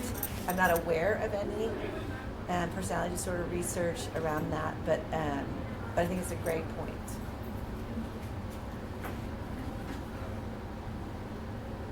Any other questions? Yes. Unrelated question, but still about trauma. I've often heard kind of buzz phrase like I've been taking a single sleep course in my entire life. Like just pop psychology you read when you Google and stuff. You see stuff about trauma-informed therapy. What does that mean? And is it a requirement? Because I've always wondered, I've heard so many anecdotal stories before coming here and here as well, even just today, where people say, I started when I was 12, maybe it's a normal age to start, but also my parents separated at that age, but also we were in a bad car accident, or I started getting bullied, or whatever. So I do wonder, has there been any research or any thought put to, maybe this lies dormant? Like I wonder, it does run in my family, and I wonder why I'm the only one in my generation. Yeah, kind of that like a has it. How come my diathesis stress. siblings don't? There's a gun loaded, but an event pulls a trigger. Yeah, did something wake it up? Like Yeah. did trauma wake it up? Has that been studied, and is that a thing? And I guess I'm asking two questions. I know of one study that was done looking at incidence of trauma in people with BFRBs, and I think there was, and it was probably a fluke of the data, but there was less incidence of history of trauma among the BFRB group than the regular population, which just doesn't make sense. So, but it definitely wasn't more. What's her name Christine from Dan Stein? Yeah. Look. Yeah, they were. I think she found greater amounts of trauma. Oh. It wasn't massive. It was just significantly greater, but not sexual trauma, because many people have tried to tie it with sexual trauma at an earlier age, and that doesn't seem to hold anymore. That's right. Yeah. You're right. The sexual trauma, but there was 50% of the people reported that they had a sort of an incident, but it was like you said, like my parents divorced, my dog died, my grandma passed away. It wasn't like it wasn't a sexual trauma, like a what's that? It was a big T trauma. Right. And I hated to say that because somebody's grandmother dying could be a big tree trauma. And that's a judgment, right? It's a Yeah, judgment. it is a judgment. I know. That's why I paused. That's why I paused. Yeah. Someone's dog dying could be a big T trauma. Right. Yeah. But I just also want to say that to remember that childhood is full of transitions that can be stressful and problematic and difficult, and because families do get divorced and there are deaths and actually kids do make fun of each other and or bully each other, and and of course sometimes that's horrendous. It rises to the horrendous degree, and we absolutely want to address that. And a lot of times it doesn't. It's part of the normal part of growing up, and we want to develop skills to address that. How do I manage, friends being mean to me or shunning me? How do I manage somebody, speaking unkindly to me on the playground or saying that I can't play with them? How do I manage a death in the family? Those are all absolutely legitimate and important things to address. I think the term trauma has gotten very broadly used, and I think in therapy we tend to think of trauma in rather specific ways when we're thinking about treatment, and we think of stress and development and transitions somewhat differently. And I think if you mix them together, it becomes kind of a messy picture and not necessarily that accurate, because I think it hurts me, honestly, when I ask adolescents, because I have, an intake and I'm like, have you had trauma? And they're like, well, my friend said that she wouldn't have lunch with me when I was in 3rd grade, and then, and I'm thinking, first of all, again, that's sad, but I don't know that that's traumatic. Right, so I guess that brings it back to the original question I asked, and then I took you off on a tangent. But I think to what Nick said, capital T trauma versus small t. So is there, I'm assuming there is some sort of clinical definition of what big T trauma is? Also, the discrepancy is that in the medical profession there probably is a definition for what trauma is, but then to a lay person, we consider trauma to be something different. Right. And that misunderstanding is harmful in a treatment setting.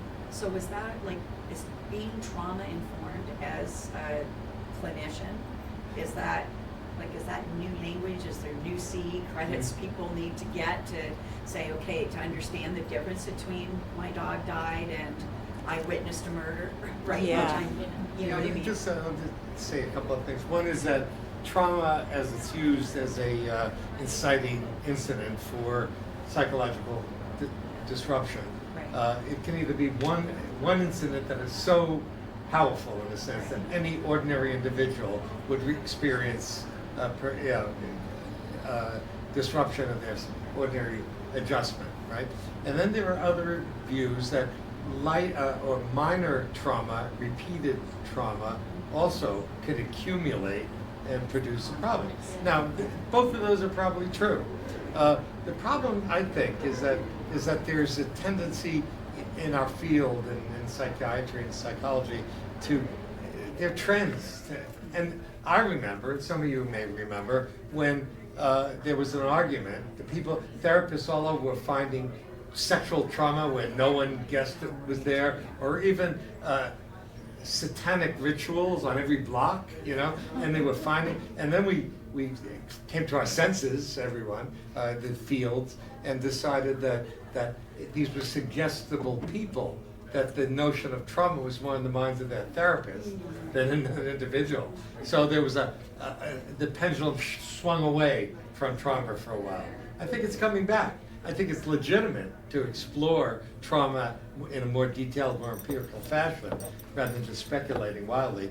But I also think that perhaps we're in a time when we might be oversensitized to and that many of the things we work with are relatively autonomous from the originating factors, right? But there does exist PTSD in a person who has skin picking, they can have PTSD, and how it interacts with that other, with the BFRB issue is important and worth exploring, but not with every patient, not with every patient. Right. We can go a long time treating people with BFRBs without having to deal directly with trauma. But there are incidents where it is important to identify and bring that into the therapy. Yes.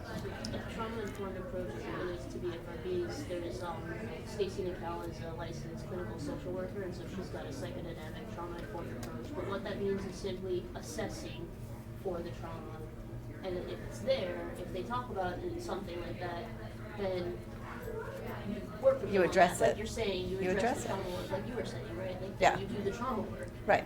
and so Take that layer away. Yeah. Well, we never want to make assumptions. that something is there or isn't there. You know, in treatment, we always want to ask and get to know a person, but not make assumptions about what their experience is in life. Thank you all so much. We need to get going because we have another group coming in.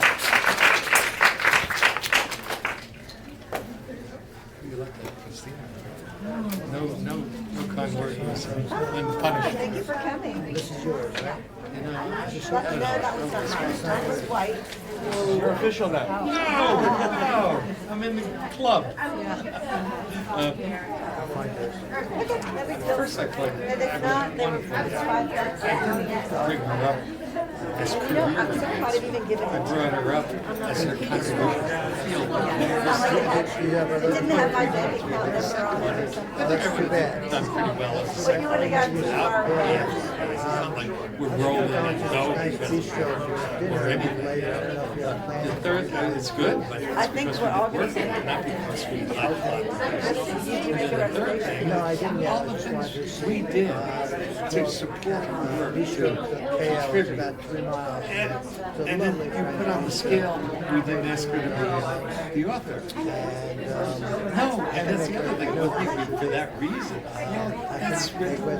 That's why I don't think it really even matter whether I Well, respond or let's not. figure out, because I know Erica went down And I to called her dinner. and she didn't answer. John wants to go to dinner, 1, 2, 3, 4, 5, 6, there's at least 6. So, Probably Joe Garner will want to go 7. Yeah. See, Let's ask Charlie. but that was wonderful. I hope it I was. think I'll say it briefly. I couldn't see your slides. Just Yeah, I don't like to let it hang out there. And you didn't even thank you bother. for your help with that. Oh, sure. Did it work? Yeah, no, it's not for a while. Oh, I'm so sorry. You're just fine. Yes.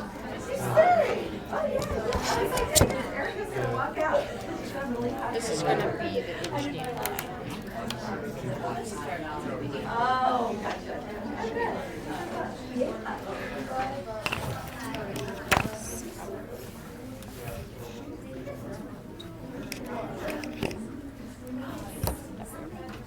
Oh, thank you. You put 2. Good. Did you make a copy of it? Huh? Uh-oh. What? Oh, I must have, like, done that You for put that some. there. Do you need that there? No, not really. Should I delete it? Yeah, but it's, like, a little bit off-center, but I don't really care. This guy? Yeah, of course. No, the whole, yeah, just whatever. It doesn't really matter. Okay, I'm gonna delete this. Okay.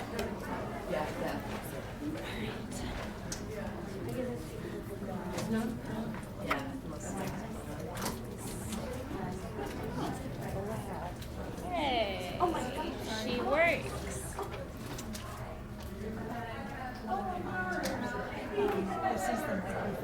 Oh, and so did you have to try to Bit. into it? Because it's a sensitive sound. Got it. Oh. Just anything? Yeah. Thank you. All right. So I'll just hand this over to you eventually. If I can figure out how to work it. Like you attach it.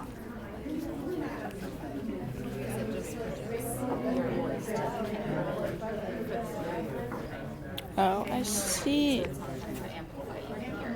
Okay, good. Good, because then I don't scream at people. Okay, do we feel like everyone's settled? Do we want to go? I don't know. Should I go? I can go just see the fish. Okay.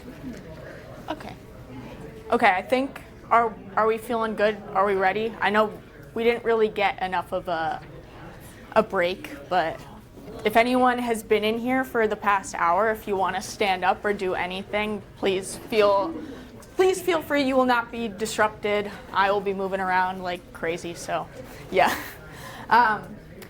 Well, thank you all for being here at 5 p.m. after a long day, and we have, I think, several more sessions to go today, so I just really appreciate it. Lila and I were guessing, trying to figure out how many people were going to be here for this to kind of plan out what we were going to do, because it's we might try to be a little bit interactive and be fun. We don't really have an introductory slide to who we are, but my name is Mercedes Woolley. I am a doctoral student at Utah State University. So as doctoral students, we sort of wear both researcher and clinician hats, and I'm very excited tonight because we kind of get to be wearing clinician hats, which is very fun. So at Utah State University, we work with Dr. Michael Tuig, and we get training in ACT. Lila is a fifth-year student in the lab, in the ACT lab, and I'm a third-year student in the lab. So we really specialize in an acceptance and commitment therapy across a broad array of problem areas, but we primarily focus in OCD and related disorders, and that is what sort of got us into working with individuals with BFRBs. So trichotillomania is one that we've primarily focused on, and we've moved ourselves into the skin picking area as well. So for today, I don't know how many of you in here are clinicians or folks with BFRBs yourselves. We can really make this work for everyone. If you're someone with a BFRB, we recognize that what we're going to be talking about in here is therapy and teaching some therapeutic skills, and we recognize that folks with BFRBs right now, like you're all very different, beautiful snowflakes, and you might be at different places in your journey with your BFRB, whether that's you're really struggling with it right now and you just want to stop the behavior, or you're in a place where you feel okay about it and you're here and you're here for the community. So wherever you're at, we just thank you for being here with us and giving us the space to talk about therapy and introduce some skills. And really, we're not going to cover the full model of ACT, but we just want to give you a taste of what the therapy is like.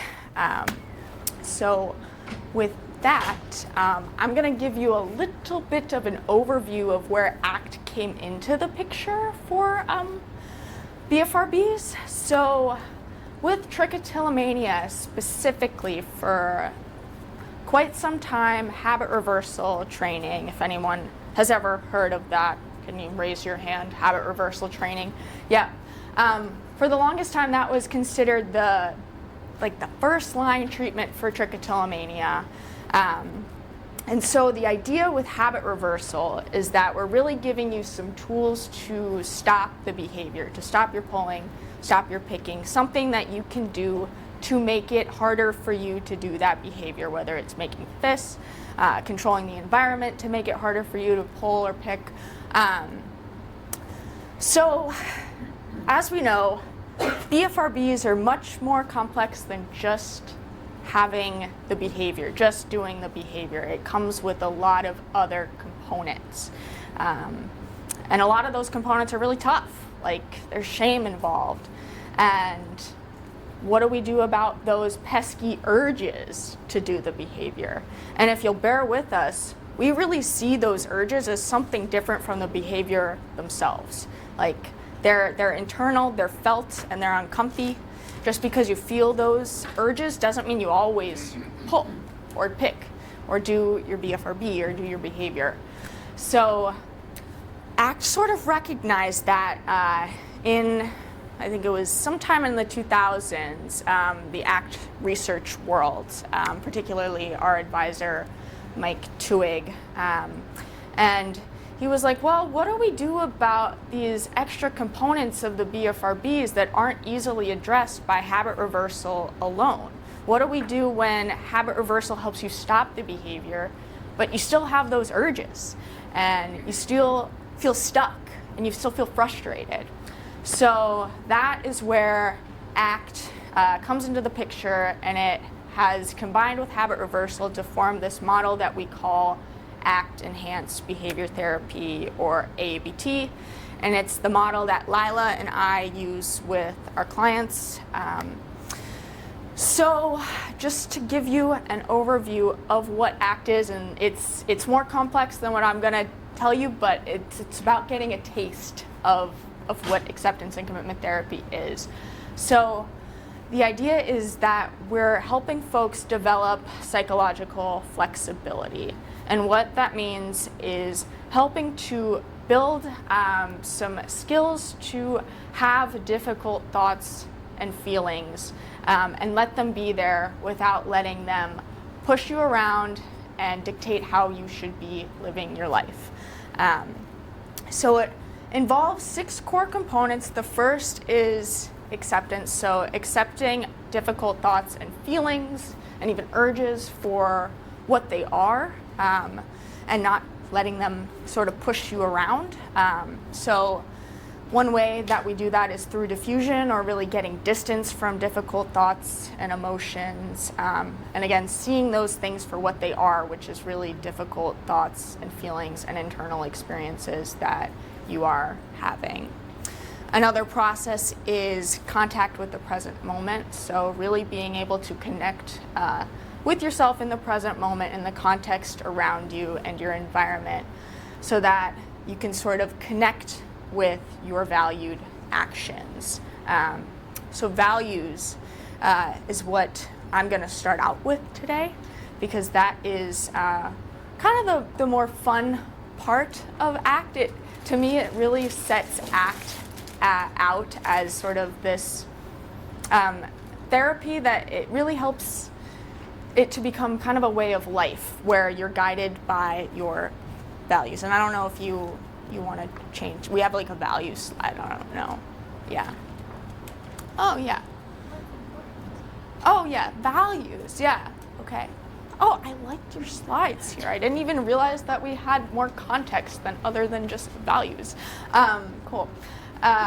So what values are in ACT are their freely chosen principles that we use to help guide our behaviors, or how we approach our lives. And this is where the fun interactive part comes in. Is anyone willing to have a little conversation with me and talk about values? And it'll be really quick. Okay, you. What's your name? Becca. Becca. Why? Oh. Okay, this is where I'm on the spot, but why did you come to the conference? Because I wanted to learn more about my disorder and see that other people also have it, not feel alone. Okay, yeah. So you wanted to come to the conference and you didn't want to feel alone. Okay, what about that? Why? Why is that important to you? Because I think it makes it more it makes it more real. Like, it's not just something that I deal with, so it's important to know that other people are also dealing with it, not similar Okay. thoughts that I'm having. Yeah, so I'm hearing what was important to you about getting up in the morning, right? Because no one made you come to this conference. You freely chose to do it. You're hoping to make connections with other people and build community. Okay, yeah, that's great. And that's the stuff. Values are kind of components of how you live your life, right? I'm sure that those are things that you seek out in other areas of your life too, right? Making connections. I'm sure you have great friends, and yeah, okay. So these are sort of, again, guiding principles of our actions and our behaviors sort of throughout our life. And what makes these important is because we sort of need to know our why, especially when we're doing hard things and when we're put in tough positions and we're working towards something that is hard, but also something that we really want. So, does this make sense? Does anyone have questions about values? Okay. It's important to know what values are not as well. Values are not destinations, because I just kind of labeled your value as connections, right? Like, connection is not like a goal.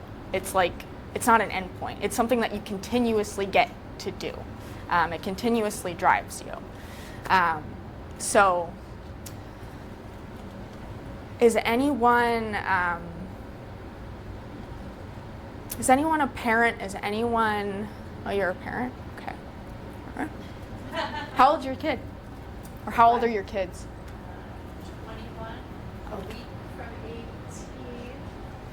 and 12. Oh, great. Okay. And I'm sure you have great, lovely kids who are all independent humans, and they're great humans with great qualities. Yeah. Okay, you're not helping me out. But They're amazing. yeah. Yeah. You have amazing kids. And so, what if I told you, like, when your child was first born, that, okay, I could just snap my fingers and you could have an amazingly, like, great human being, like, right now. Like, you will have raised your kid to be great, and you can have them be great right now, and you can have them be a great 21-year-old right now. Like, you can just have that. Like, it's guaranteed, like, it's gonna happen. You can have it right now. Is that a question? Mm-hmm. So you mean like would I accept that? Like, would you take it, like, right now? Oh, no, probably not. Yeah? Why not? Because there's such joy in the journey of parenting. Mm-hmm. Even in some of the hardest moments, and it just I would have missed out on 2 decades of like everything. Okay. Yeah. So it's a process. It's definitely a process. It's kind of what you're saying. So, like, there's a destination there at some point, but it's not. That's kind of a finite thing, is that destination. But what you're saying is, maybe in that process, you sort of get to value and get to watch them grow up. You get to see the challenges and learn to grow with them as a parent, right? Sure. Yeah. So, this is what values are in ACT. And this is what we sort of use as kind of the driver of our why we do hard things. Because if we set ourselves a goal that's like instantly, like, kind of like achievable, right? Like, that happens. And sometimes it's not as reinforcing because you don't get to live that every day. Yeah.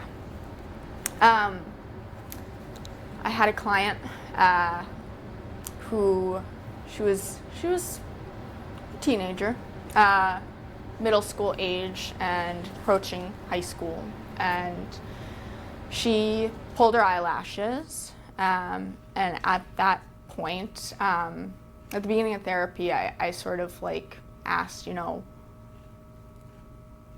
what's your goal?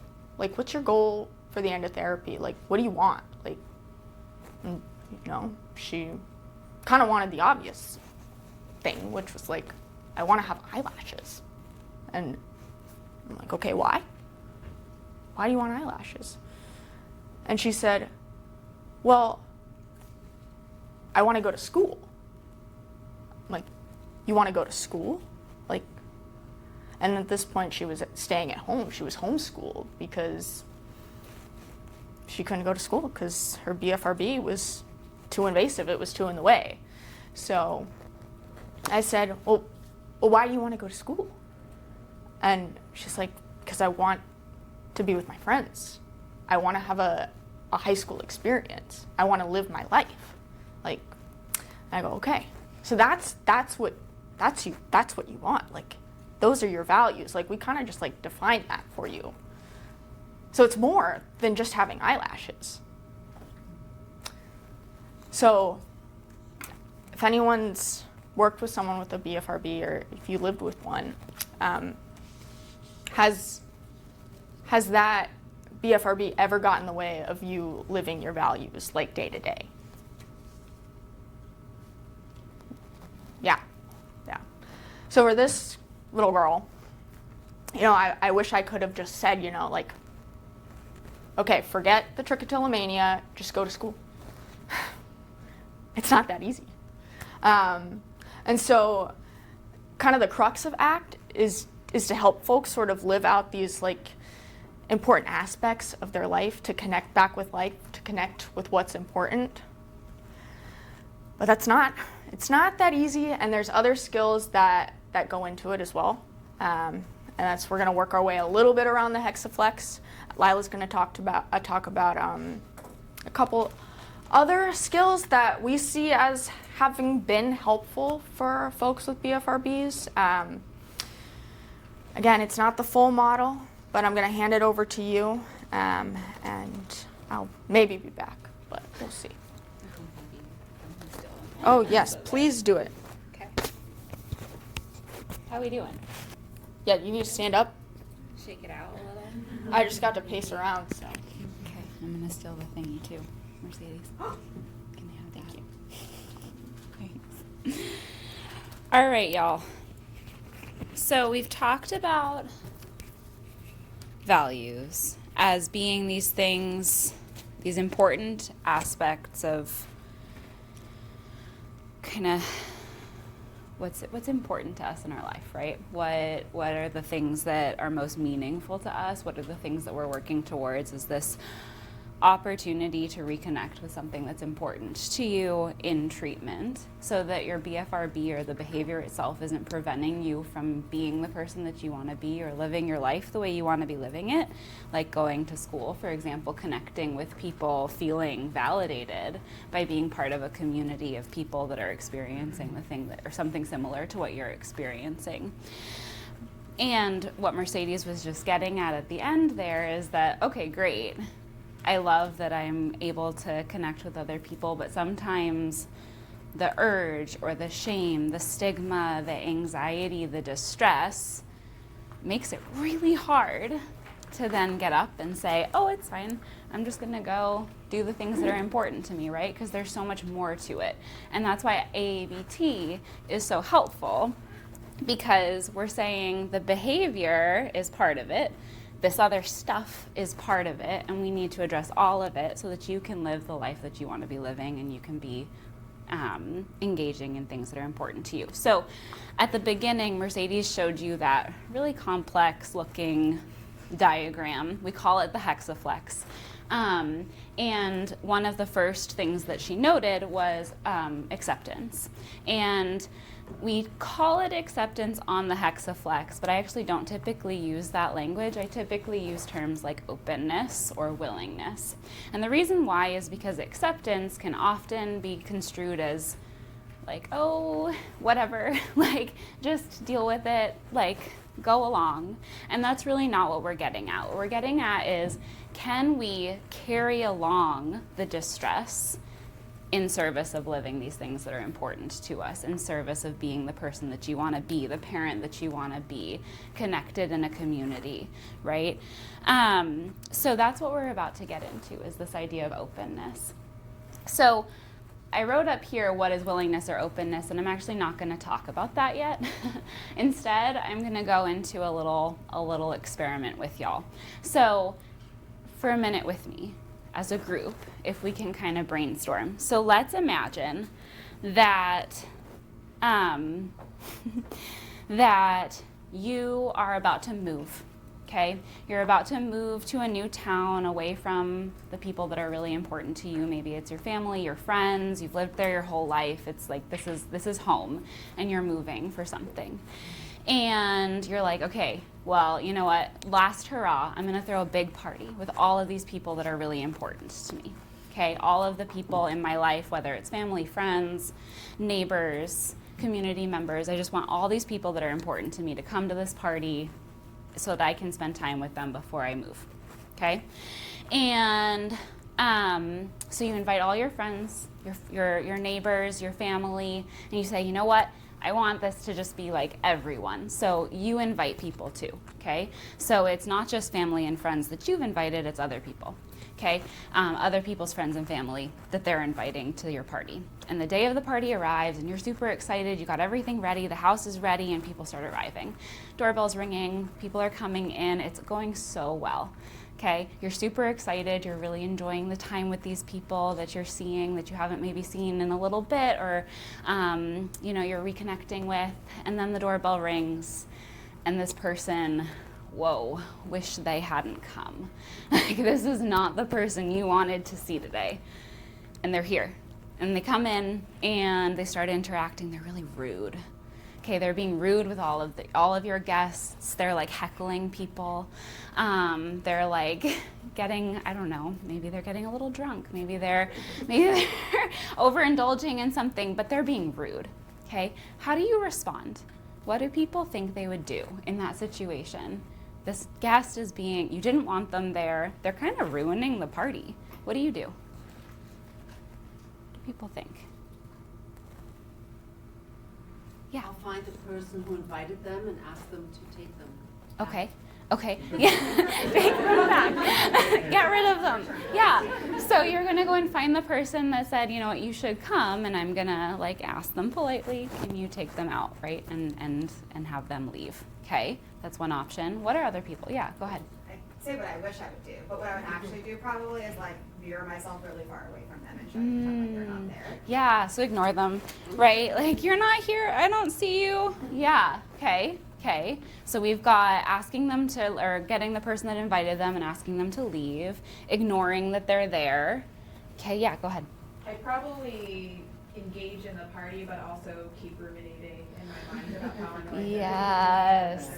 Oh yeah, I love that. So like, you're engaging in the party, you're interacting with people, but like your mind is really focused on the fact that this person is being rude, right? You wish they weren't there. Okay. Any other thoughts? Yeah, go ahead. Probably find a friend or family member who is very comfortable telling people off. Yeah, so finding someone that's good at confronting people and being like, you get them to exit. Okay, thanks. Take over. Okay, so let's take it one step further. So we've got some things that we would do, right? They haven't left. So these things haven't quite worked for us the way that we would like them to, and so this person is still there, and they've gotten like rowdier. They got drunker, I don't know. They've taken it a little bit further. And now they're on the table, like they broke one table, they knocked things down, like it's getting kind of destructive. What now? How would we respond now? Yeah, go ahead. Maybe call the police. Call the police, yeah, get the authorities involved. Get this person out of here, okay? What other reactions? Any other thought? Yeah, go ahead. Physically usher them out. Like, it's time to go, guys. Yeah, you gotta go. Yeah. So addressing, we're no longer like ignoring that they're there, right? It's time to, you gotta get out. Yeah, okay. So any other reactions? Any other things you would do? Sorry, well, I heard some. Start a fight. Okay, punch some people. All right. Okay, so we've got call the police. We've got like ushering them out, like you gotta leave. Okay, starting a fight maybe. Yeah, go ahead. I can see like the peaceful route of being, here is some appealing thing, and then say, now that you're outside. Look at the pretty flowers. Okay, you can't come back in, right? Yeah. Okay. So we've got some options, right? As this person is getting more aggressive, more destructive in the environment. Okay. So it sounds to me kind of like as they've gotten more destructive in the environment, where has your attention been as the like organizer of the party? Has your attention been on the party?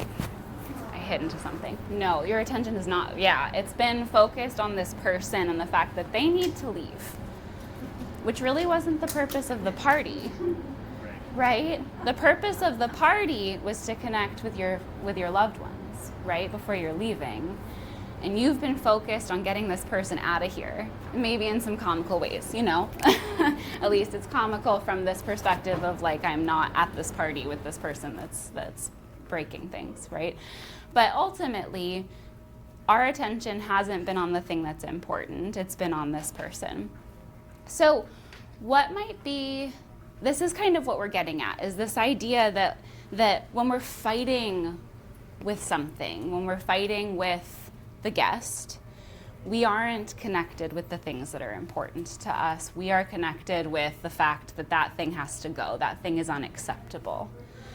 Now, in the case of a party that's with a destructive party guest, okay, maybe we really do want that person to leave because they could be causing harm or causing physical damage to something.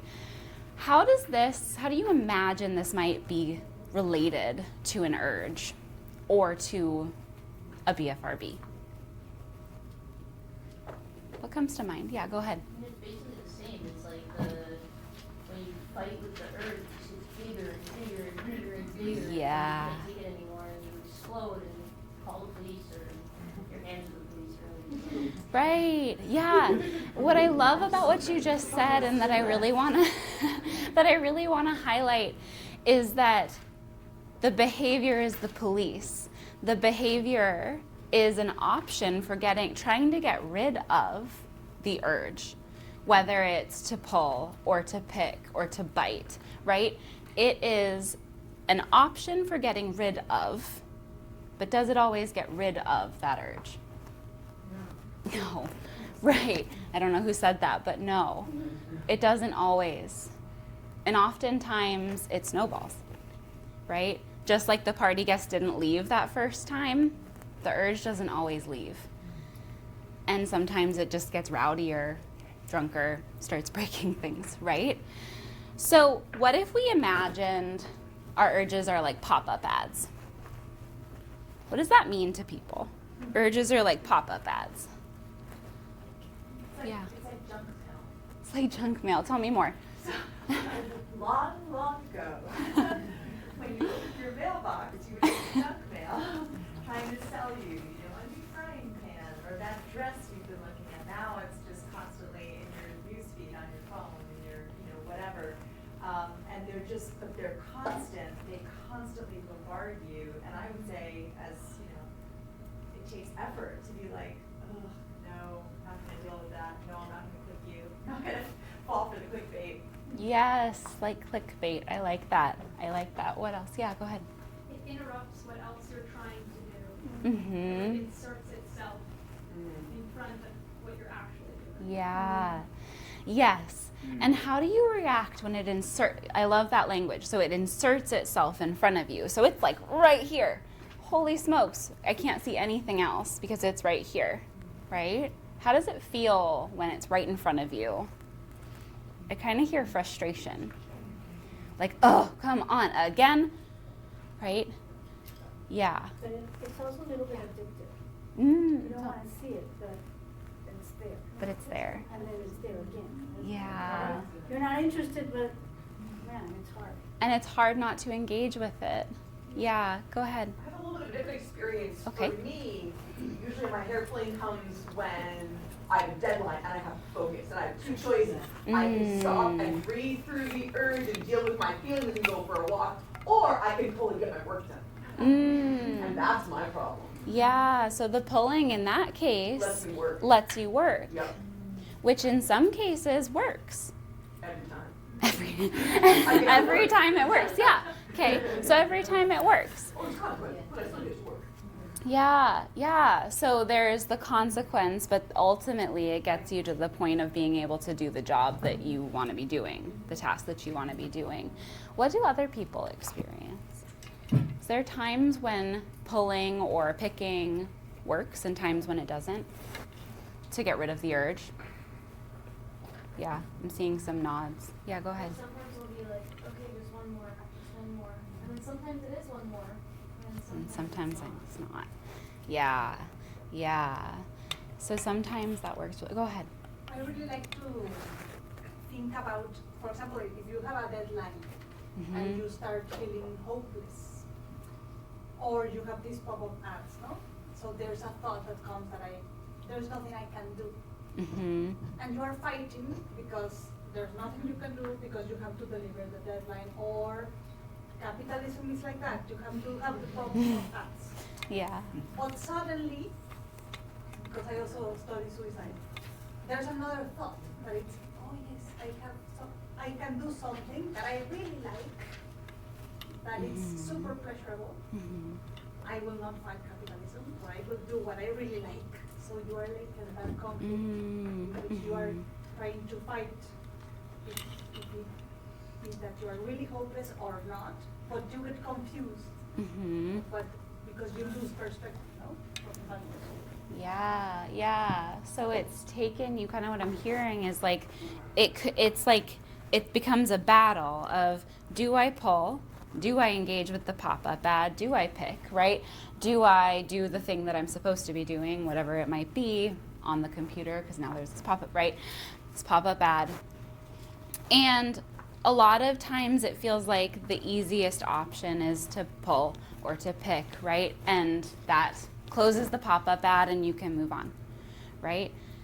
But then the pop-up ad comes back. Oh, come on, man. Why'd it come back?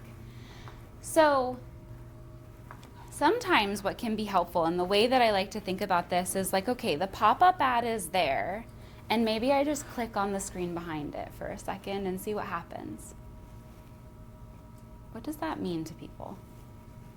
I click on the screen behind it and go back to the thing.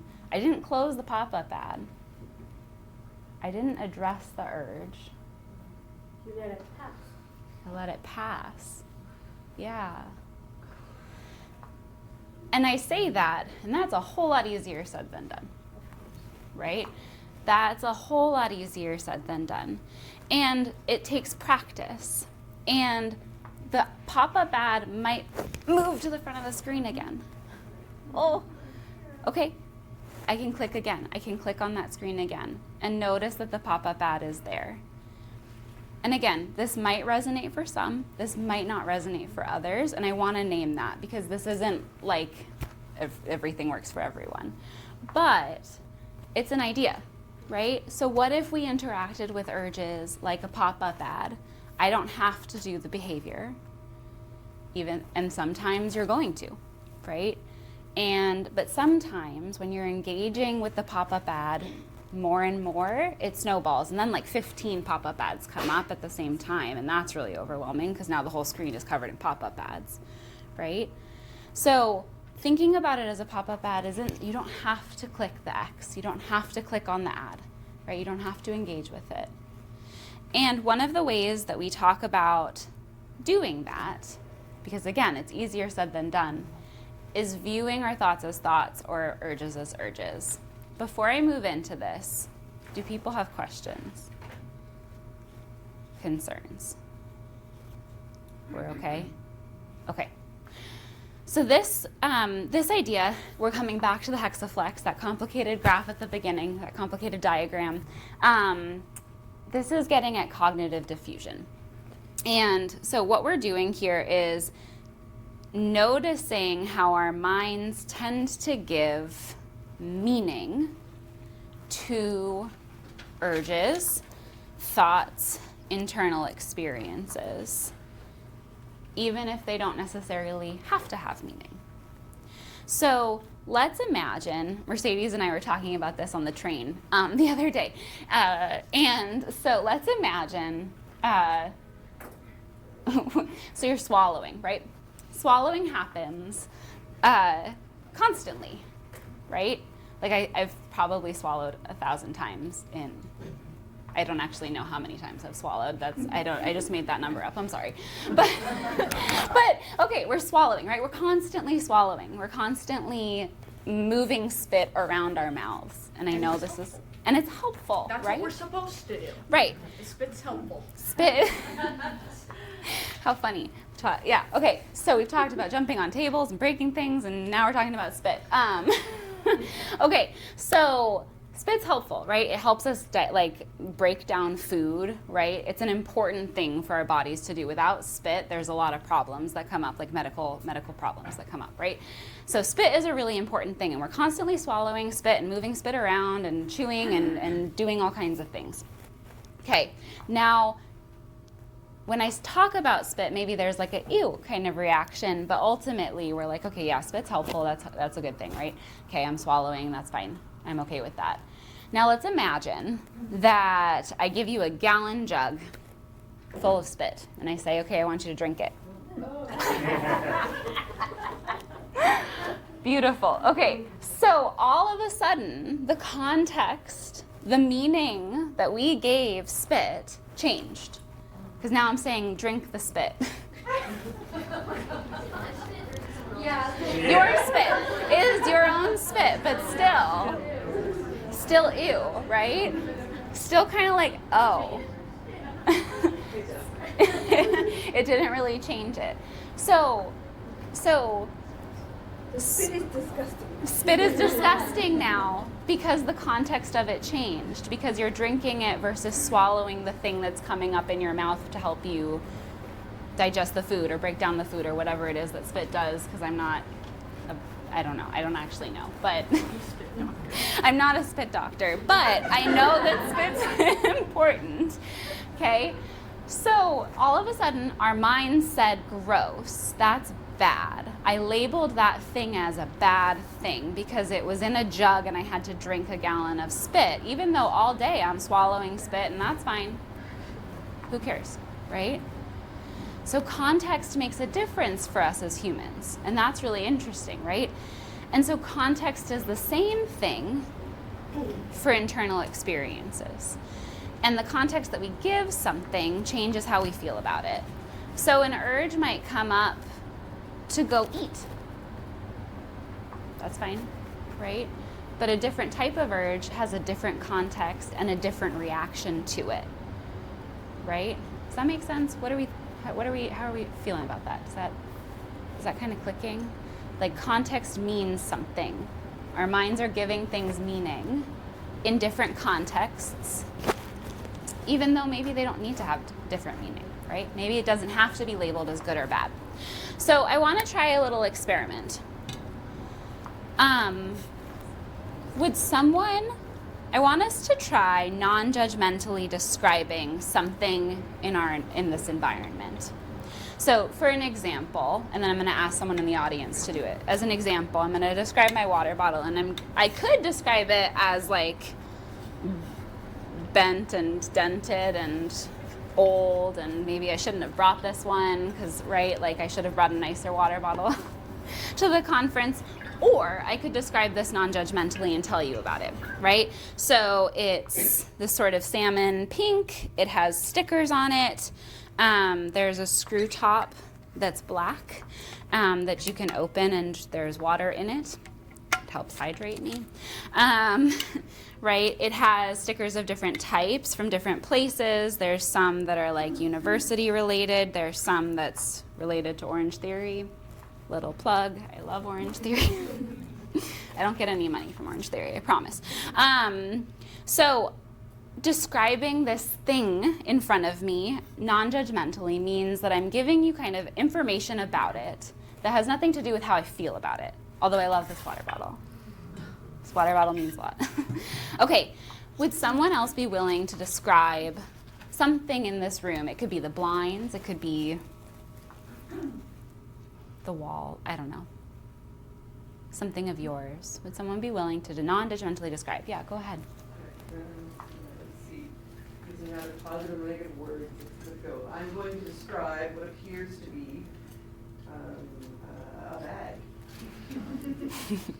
This bag appears to be made out of some kind of natural fiber, maybe cotton. This bag is woven. This bag is green and white. This bag appears capable of holding things. Awesome.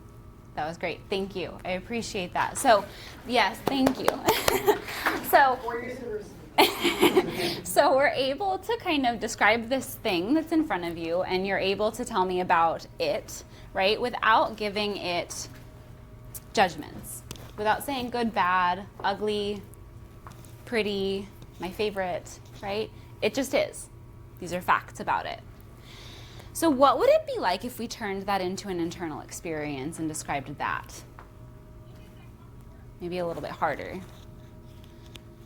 So let's say I described anxiety, for example.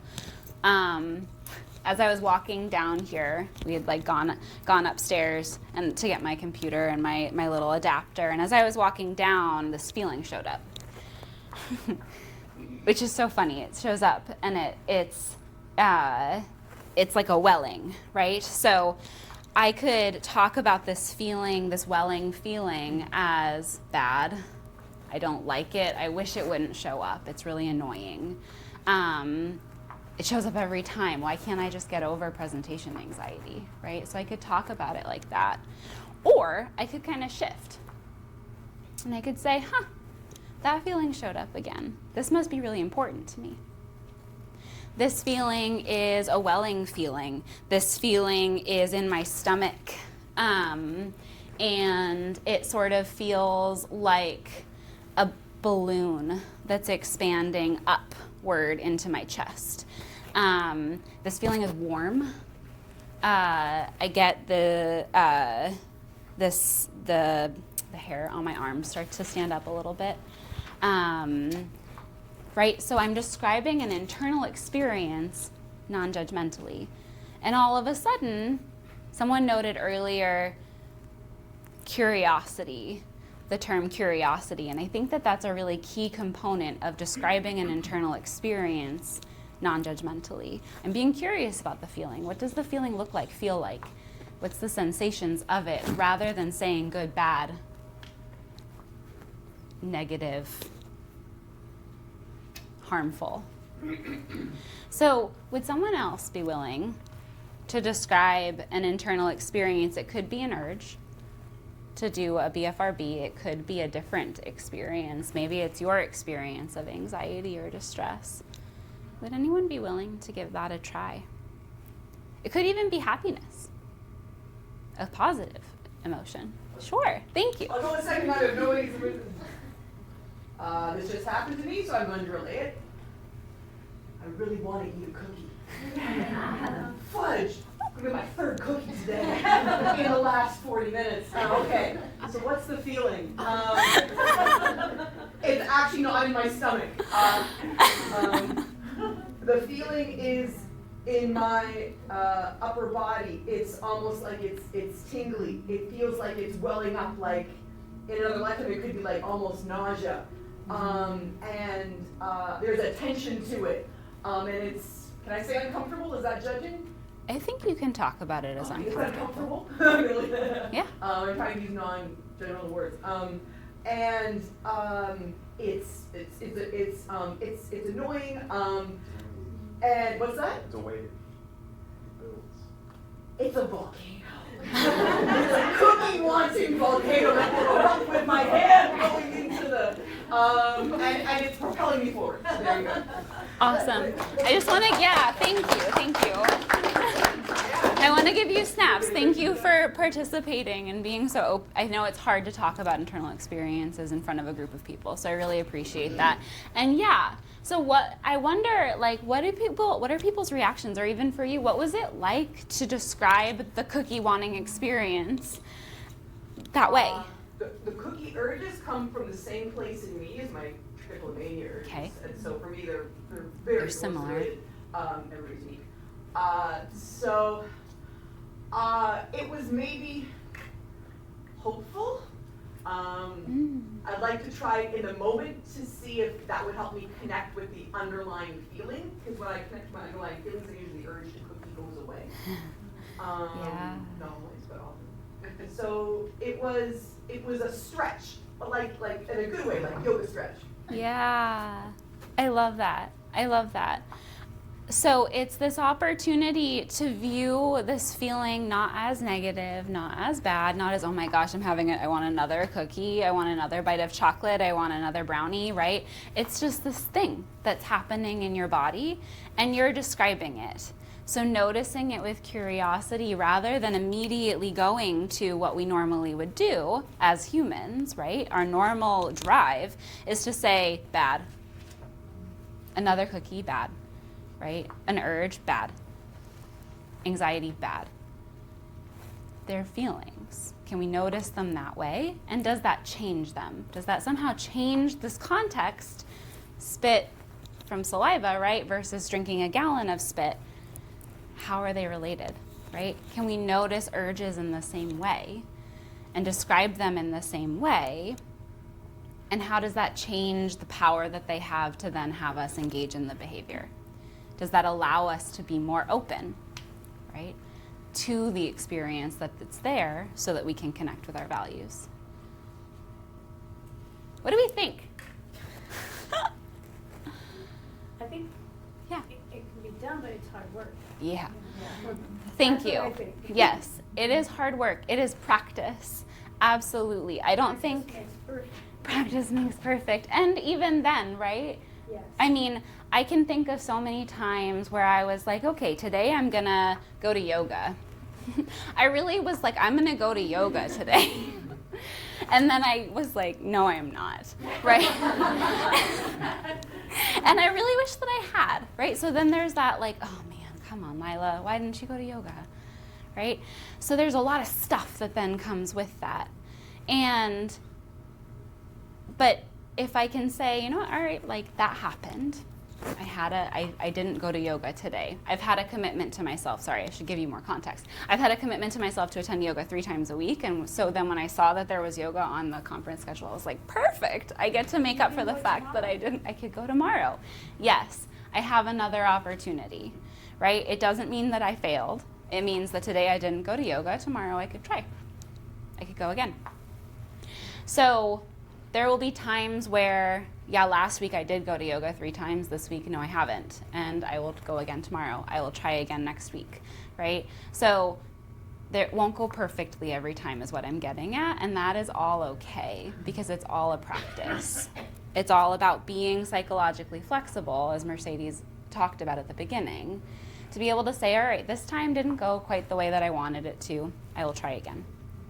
And it gets better, easier over time to be able to take that perspective, yes. This is going to maybe sound really weird, but like when you were describing your cookie, or I was like, oh yeah, I feel that, I got cookies too.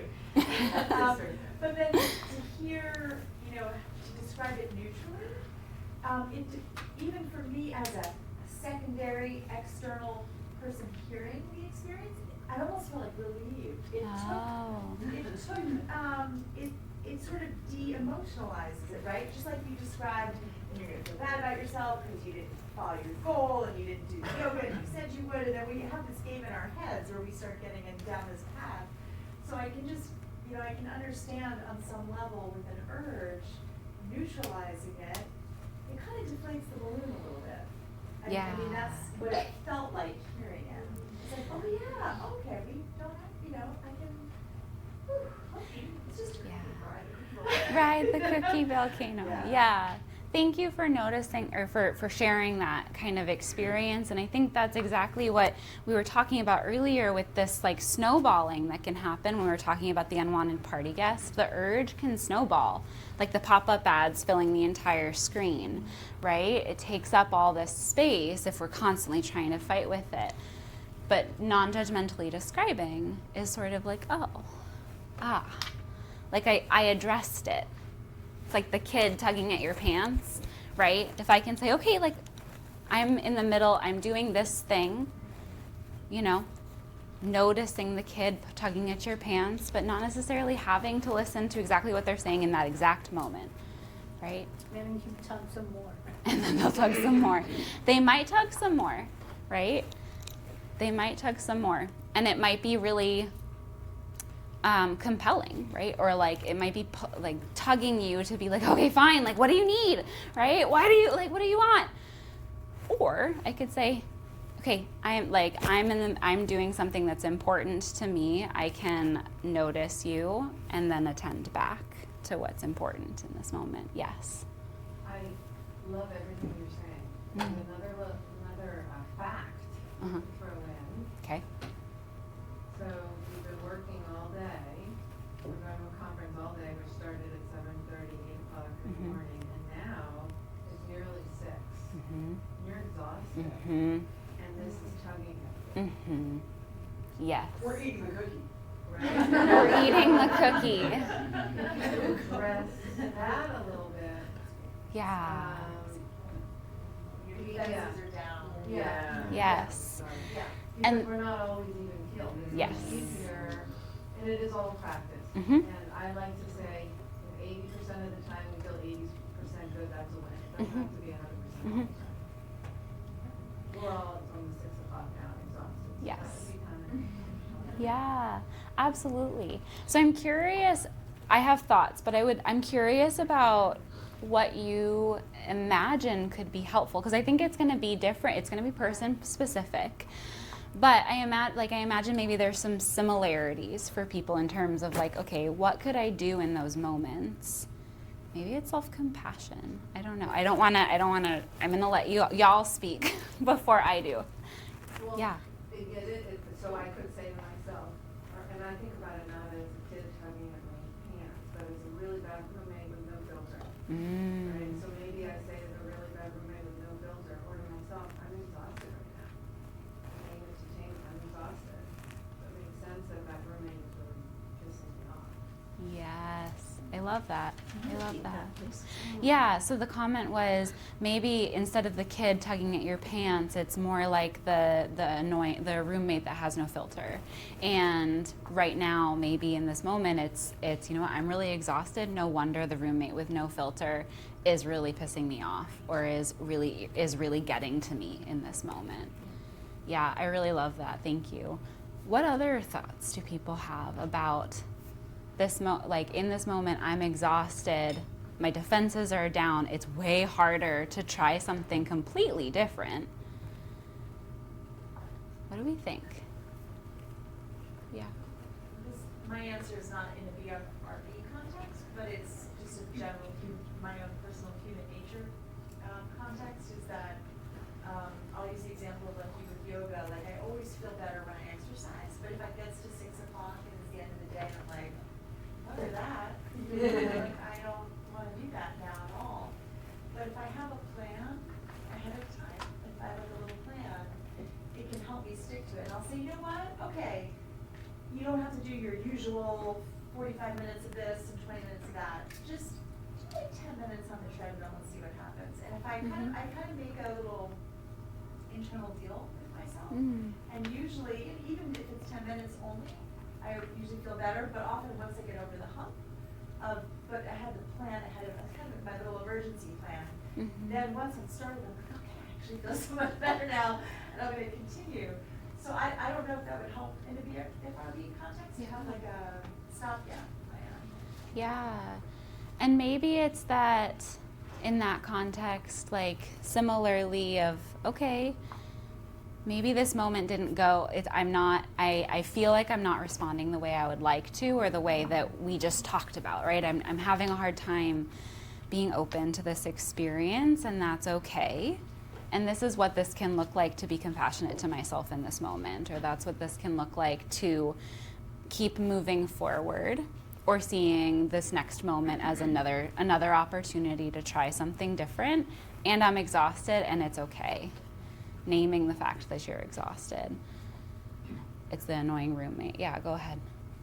So I guess not kind of in a BFRB context, as you were saying, but like if you were grieving, for example, like you might be heard it's all right to allow yourself to say like 10 minutes a day to grieve, and just kind of allow yourself that time, although you're like tired. Could the same be said about like almost like granting yourself time to like engage in your urges, although we know we want to not look at them like that, but like because there's only so much, like you got 6 o'clock, there's only so much willpower we all have in like a day, and like that's true for me. Yeah. Maybe it's true for others as well. Yeah. So I think my initial reaction to that is like, it all depends on how it's functioning in your life. So if this is going to get in the way of you doing the thing that you want to be doing, then maybe it's not working. And then maybe in other contexts it does. Mercedes was nodding. What thoughts do you have?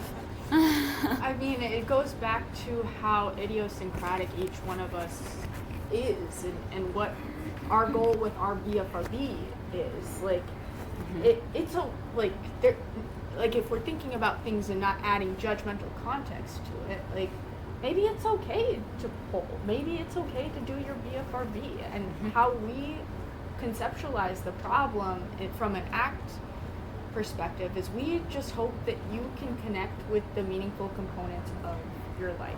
And so if it means that you're going out, living your life the way that you want to, and you're still pulling, you're still picking, like that can be okay too. We like and that's never our hope. A lot of times, just considering the context of BFRBs, because this like they can come back sometimes. Like the urges come back. They're still there. So being able to kind of let those be there and choosing when and when you don't want to act on them, like you have the power to do that, and that is okay as long as it's functional for you and what you would like in your life. And what your goal for treatment is, or for your life is, right? Or with your BFRB. Yeah, go ahead. Yeah, kind of just figure out what a lot of people are saying. I've been really intrigued by the concept of just like the next right action. So rather than focusing on not pulling or I'm not going to pull for a set period of time, like what can I do in this moment? Okay, I'm tired. All these things are happening. So what can I do? Rather than thinking about like, oh, I can't not pull right now. Yes. What's one thing that I can do? Can I get a fidget for the next 2 minutes? Can I like go wash my hands, like with cold water? Can I stand up and change where I am? Like just thinking about what one step that I can take that would help. Yeah. Is much more effective for me than trying to think of it in like a big picture sense, which can be very overwhelming, especially when there's factors going on. When you're tired, when there are other factors going on in your life, things are not going the way you want them to. I love that. The next right action was sort of the kind of concept there. I really love that. Thank you. Yes, go ahead. Going back to the cooking thing, my next right action was I'm gonna have half of a cookie. Ah, and yeah. somebody else take the other half. So Yes. I don't know if that really Go ahead. Yeah. Oh, sorry. Oh, it's true. I would say I want to kind of piggyback off of a couple different things because Yeah. I would say I'm coming into like I think some of what was said with the ACT model is like very valuable, but I think there's certain pieces that I would just want to correct behaviorally. No offense to anyone's like thought process at all. I'm just one of the therapists that treats it as well. And I love what you said because I think it's absolutely correct. Next right action in the sense of even in treatment, a lot of times we tell families and parents like, let's not focus on the not pulling, let's focus on the behavioral action you can do instead, whether that is a fidget or using a blocker or something like that. So focusing on the positive you're doing instead of the pulling, which inadvertently is getting you not to pull, which is awesome. But I think my only like other piece is I wouldn't necessarily recommend as a behavioral therapist to give 10 minutes to just go all ham on pulling because I could see that as dangerous and I could see that as potentially like giving more space to the pulling that needs to be there necessarily. But on the ACT side, I could see, if you happen to pull, also accepting that you're not a failure for pulling either. And you can always, try that next best thing. Try other interventions that are more helpful for you as an individual person. So going at that side of it without judgment, but also not being like, okay, I get to pull for 10 minutes today because that can be dangerous too. So I think it's kind of like two sides of that coin, using the behavioral side as well as the ACT side. Yeah, no, I really appreciate what you're saying. So kind of getting at this idea that like maybe there's a behavioral component to this all as well, to the behavior as well. So what Mercedes and I talked about today was a lot more like responding to this internal experience, but an important part of the treatment package that we talked about, AEBT, ACT Enhanced Behavior Therapy, includes the behavioral part. So we also teach habit reversal training. There is this behavioral component for those moments where it's really, really hard. And it's like, you know what, like I can't engage with openness right now. That's just not happening. All right, let's turn to fists, right? Let's turn to something that's physically gonna like help you to stop pulling or stop picking or stop engaging in the behavior. And then when you're ready, returning back to this idea. but we're not just relying on these one things, or on this one thing. And I think, again, for everyone, it's going to be different, how it feels, how it resonates. If you like it, if you don't, that's all okay. I don't want to pretend that this is everybody's going to love it, it's going to go great for everyone. But it's an idea, right? It's a way of interacting and seeing how it fits you. I'm recognizing that it's 6:10 and people are probably hungry and tired. Mercedes, do you have any other things you wanted to say? Okay. Yeah, just reiterating that, like, we are very flexible therapists, and we don't believe in the one-size-fits-all model. And so ACT is a very flexible therapy. You can pick and choose components and try them on, but it doesn't mean every one of them is going to work for you. It doesn't mean any of them is going to work for you. So Yeah. it's about trying pieces on for size and seeing what works for you and your BFRB. Yeah. Okay, well, thank you all for being here and sticking with us. Thank you. Continue with the same thing that we were on. I am. I know we're not. Yeah, we've got a lot going on. That will be back. Oh, awesome. Well, I'm glad to hear that. Thank you for coming. Hi. Thanks for the talk. That was great. Thank you. Like, do you guys work with urge at all? Like the mind, yeah, because like my brain like kept going there, but I wasn't sure like if it's like part of like DCT or is it more just like a broad, more like method used